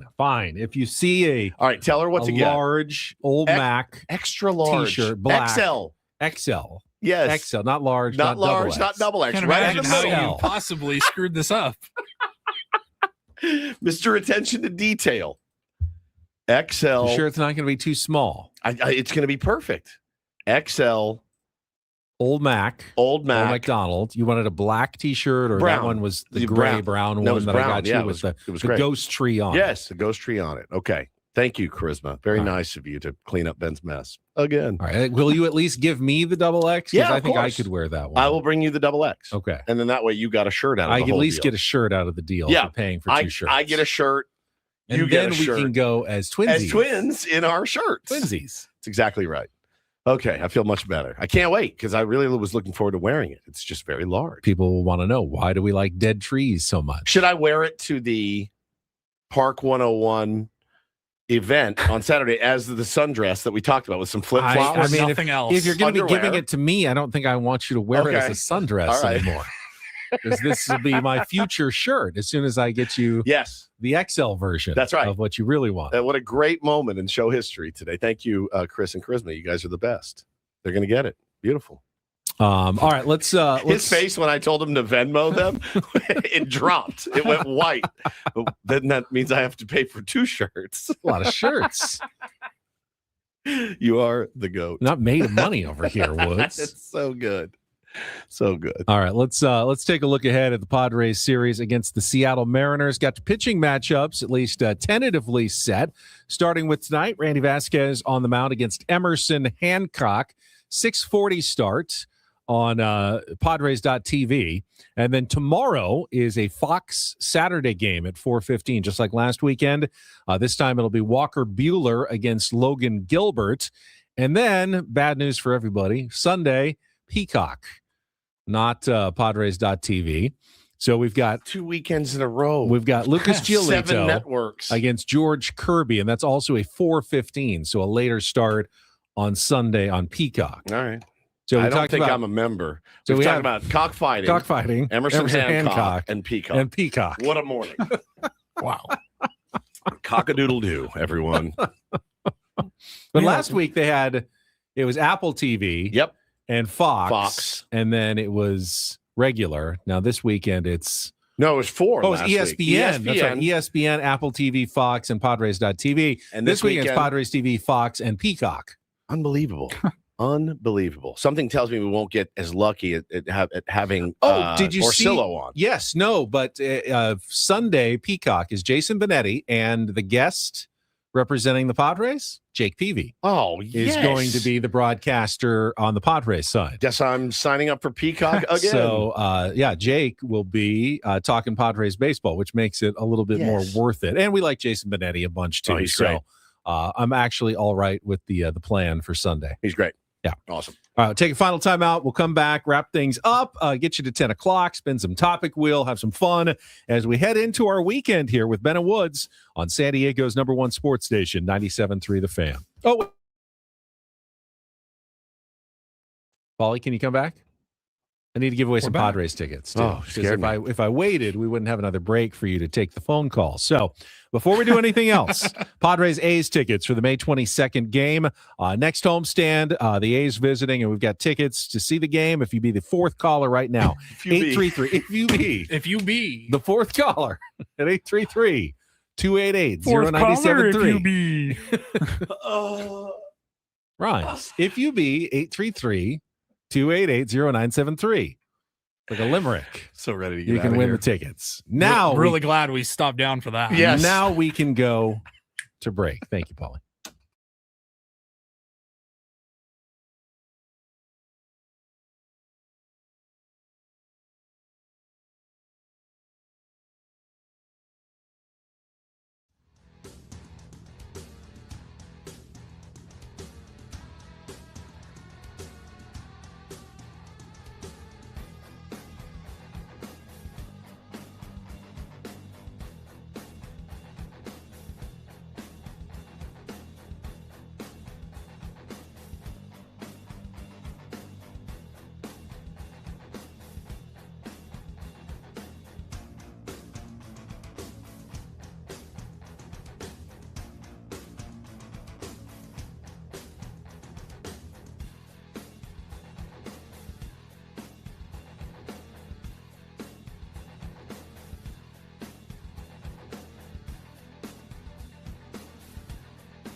He just here. I'll show you a little. Just a little. Please don't. Just a little bit. What hurts on you? Nothing at all. A little bit. Not that now. So let's say whatever you're about to touch is the only thing. Let's say it's gonna hurt. Right? All right, yeah. Okay. Pretend your knee hurts. Pretend your knee. It's going to in a second. Right here. That is not pleasant. Hey, player, this is all yours. This room with this view. This speakeasy with this cocktail. Hey, could you make that too? The spa with this. Ah. And this pool on this roof. This is all for you. The all-new Hamul Casino Resort, now open.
Ben Woods brought to you by David P. Shapiro, criminal defense attorneys, helping good people regain control of their future when charged with a crime since 2010. Visit davidpshapirolaw.com. One more reminder, we are going to be making an appearance tomorrow to watch some baseball up at Park 101 in the Carlsbad Village, right there on the 101, 4 o'clock tomorrow. Food, baseball, fun.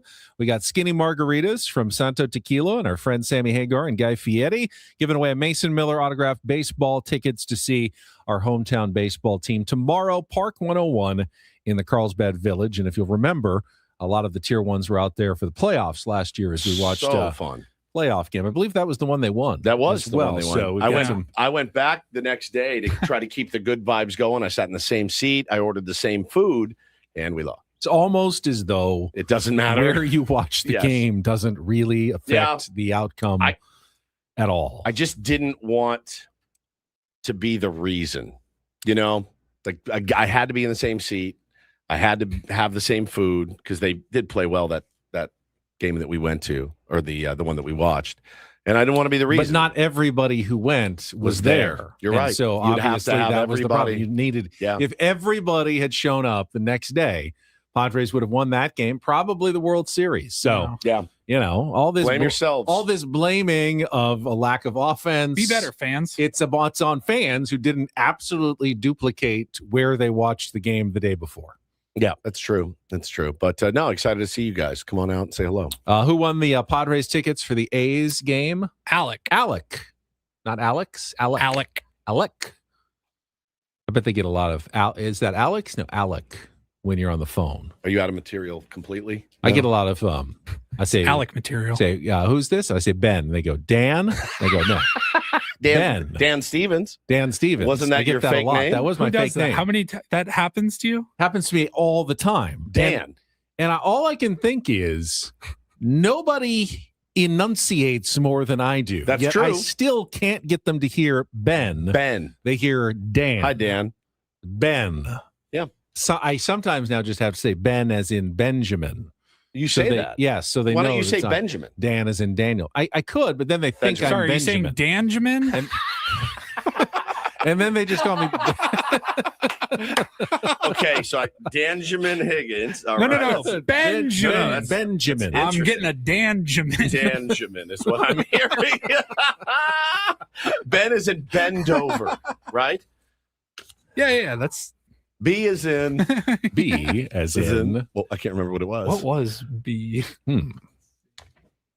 A as in. I didn't know people called you Dan. Yeah, I get it all the time. I had no idea. Dan. Ben. B as in butt cheeks. Yeah, it's B as in butt B cheeks. is in butt cheeks. E as in. E as in. Everybody loves a wiener. Yep. N as in. N as in. Nudie magazines. Yeah. Butt Nailed cheeks. Everybody loves a wiener. And nudie magazine. Yes. What did you say earlier about your Instagram feed? Just loaded with Peppered. clean. You know that I will. No, That's the wrong one. My Instagram feed was peppered this weekend with young women. Yeah. Yeah. My Instagram feed is now loaded with what I like to call porn. You took out a word. Completely undoctored. You took out a word there. Oh, it's good. Loaded with what I like to call cleaning porn. It's not that much better, but Way funny. I don't like when people say porn and they use things that aren't porn in it. Really? I hate when people say, ooh, food porn. I'm like, enough. I mean, it's stuff designed to titillate the senses. Fine, but find another name for it. Porn. How about with an You just echo? don't like it when I say it. This is radio porn. Somebody said. It's called good radio. Why don't we check traffic and we can have more fun with audio? Maybe spin the topic wheel in the last few minutes of the program next year. Don't challenge on me. 97.3 The Fan. It's Dan and Woods. From the 855 Get Ross Traffic Center. Injured? Demand justice. Demand Jurowitz. 855GetRoss.com. On the South 5 connector to the 15, we've got a wreck blocking up the right lane. North 5 looks good, though, through National City and getting into the downtown area. No big delays on the 805 or the 8. Traffic brought to you by Albertsons, Vons, and Pavilions. Save on fresh quality ingredients when you shop at Vons or Albertsons. This week, bone-in pork shoulder butt roast or value packs of fresh split chicken breasts bone-in for $169 per pound with membership where applicable. Shop in store or online today at Vons or Albertsons.com. So would that be considered food porn? Did you hear all the things he said? Wait, because he said bone in, breast, butt pork, succulent pork. The whole commercial was like, do you like butt cheek porn, meat, bone in, juicy, succulent pork butt, meat breasts. Yeah, I'll pull it up here. That was fun. It was the timing of that was spectacular. Oh, hey, how about some shoulder butt? Save on fresh quality ingredients when you shop at Vons or Albertsons. This week, bone-in pork shoulder butt roast or value packs of fresh split chicken breasts bone-in for $169 per pound with membership where applicable. Shop in store or online today at Vons or Albertsons.com. you know, That's the horniest ad I've ever heard. Bone-in shoulder butt. the meat is more flavorful when you leave the bone in. Allegedly, that's what they say. Yeah, that's why they have the bone in butt roast. My Instagram feed is now loaded with what I like to call porn. That is unbelievable. Yes. Yeah, just 69 cents per pound. So good. Gotta give credit to grad P2 Marshall, 69 cents a pound for this butt bone-in roast pork shoulder breast. It's fantastic. Save on fresh quality ingredients when you shop at Vons or Albertsons. This week, bone-in pork shoulder butt roast or value packs of fresh split chicken. Butt roast. I've never heard of a Don't butt they call roast. it rump roast? Rump roast. I've heard of pork butt. I've heard of pork butt. That's true. And But, okay, roast. butt roast. but I've never heard of butt roast. I myself like testicle waffles. That's what I like to eat. Holy crap, dude! That cannot. The timing of that was unbelievable, man. It was unbelievable. Oh yeah, butt. Somebody said butt is shoulder. It is. Pork shoulder is the same Why as don't you just pork call it butt. pork shoulder? Don't know why. That's how the meat people do it. Man, Pork butt. That is just spectacular, guys. all-timer. That's all time. That's best of right there, Paulie. Write that down. Put that in there. Right? That's best of. What are you staring at me for? Nothing. I was just thinking What of were you my thinking my about? grandmother. Weird. When you would say, like when you ask her what, when like you'd replay, when you couldn't hear something, you go, what? What? You go, that's what, chicken butt, fried in grease, you ate a piece. That's what she'd say? That's what she'd say. If she said something, you said what? That's what, chicken butt, fried in grease, you ate a piece.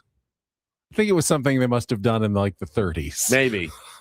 Was it she was mad that No, you didn't hear I think her? it was just a it bit? just amused her when she said that. My grandparents She laughed every time. If you would burp, my grandfather would always say, "Did you get any on you?" So you'd be like, "Oh, did you get any on you?" Always got me. No. So I say it to my kids, and they have no idea what I'm talking about. So, holy cow, that was great. The horny Vaughn's It was ad. very, very erotic. Erotic grocery store ads are fantastic. I need more, actually. I now. really do. Yeah. I will be listening for them. Shall we spin the topic wheel Yes. to wrap things up here on a Friday? Oh, it was good. All right. Topic wheel says.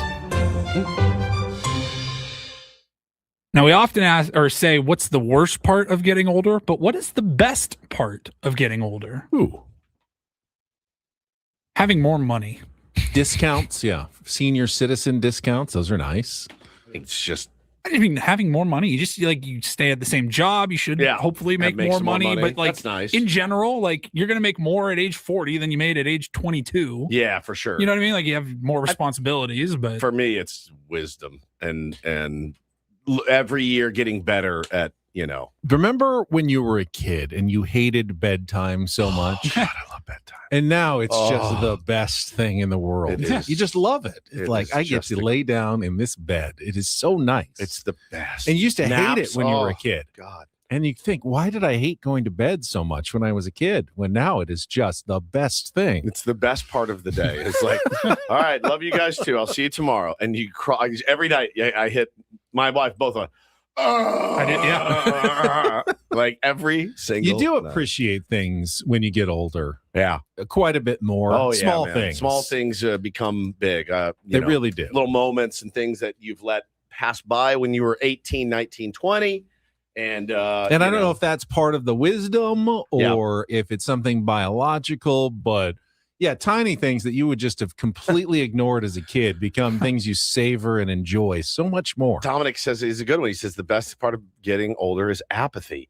Yes, I find myself more apathetic to things, but not in a bad way. I still care about other people, but I care less about what you think of me. Yeah, I'm getting better. it's like prioritizing, Yes. you know, what are you going to let really impact you in your life and what are you able to just kind of brush off? Correct. Because those things absolutely change over time. Yeah. And part of that is just time. I mean, when you're 20, you know, you've got decisions that are going to impact your next, 40, 50 years. Right. When you're 50, you go, Like, I've made most of those decisions already. I'm already on this train. So Here we we are go. just riding it the rest of the way at this That's right. point. That's right. I'm not pondering major career changes or, huge life decisions as much. Good deep question here. Satan's Blowfish says, why do people seem to become more judgmental as they age if they also don't care? That is an excellent point. I haven't. More opinionated, maybe. I think maybe I've- not judgmental, but more opinionated on things.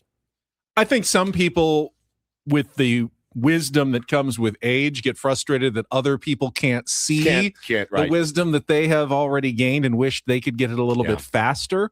But, I like to keep a good perspective in terms of you're just going through what we all went through. That's right. You'll figure it out like Yep. we did at some point, hopefully. But it is, the old people who are just angry and judgmental, mad at the younger people. I don't want to be like that. No. Hopefully They had I it don't so get like easy. that. They had it so much easier. I feel myself getting more grumpy and grouchy as I get older. 100%. It sucks.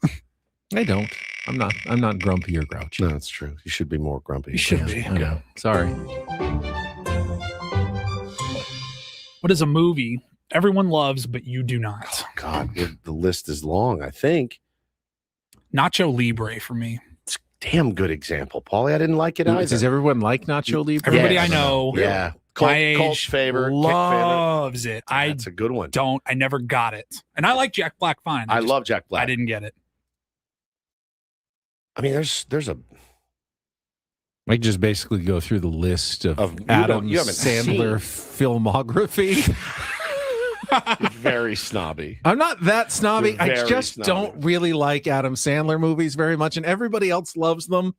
Well, there's a couple of turds. Right? Well, I don't know. His humor generally just doesn't. I don't find it funny. Avatar was one that it wasn't for me. I'm not into any of those types of movies, but it was like the biggest movie of all time when it came out, and I'm just like, nerd alert. That's how I felt. Yeah, a little bit. I mean, like Happy Gilmore's good. It's funny. It was okay. The Wedding Singer is funny. Again, not really. Don't really like funny people. Like him that much. Funny people. That so one's a good. little bit different than that some of one's the other much. ones. That's for not sure. his standard. Yeah, He's not Billy Madison. So, no, again, just don't like those style of Adam Sandler movies. Glenn says he hates Will Ferrell. I can see that. Yeah, man. I can too. I can see it. I can absolutely see it. He has some sort of drollness though that I do like. TOM says The Godfather. There's some parts that's about an hour or too long. They could really, bro. You could trim that almost the entire wedding scene. I get that there's parts of the wedding scene at the beginning, but that's how that movie starts, and you're like, let's pick it up a little bit. Have they? Is it weird? Also, the Diane Keaton part. Have they? They've never tried to remake The Godfather. Now, I don't want them to. I'm not like lobbying for it, but they've remade every other movie in the world. Is it because everyone is just like, you can't recreate The Godfather, so why even try? Jake Gyllenhaal as Sonny Corleone. Like, I'm sure The Godfather has inspired a ton of other movies, but like, isn't it weird that we remake every single movie? Who would be The Godfather? We'll probably get a third longest yard before we get a remake of The Godfather. Yeah, it's tough to. Who would be Marlon Brando today? Like, who's your Marlon Brando of current actors? Those guys don't exist. I know. They're all 130-pound little crustache guys. They're like, that's the new movie star. Timothy Chalamet. Yeah, that's it. Like that. We had Brando and Redford and Paul Newman, and they've got little 140-pound Jelly Roll. Yeah, Jelly Roll as the Godfather. The Godfather. I love it. Good one, Elisa. Or I Need Money. All right, that's it for us. Mercifully. We will see you at Park 101, hopefully tomorrow at 4. If not, we will talk to you. Good luck with your Instagram feed, Benny. Monday morning at 6 o'clock. Thank you very much, Paulie. Our executive producer, Paul Reindl. For Stephen Woods, I'm Ben Higgins. Braden Frank coming up next year on San Diego's #1 sports station, 97.3 The Fan. Have a great rest of your Friday, everybody.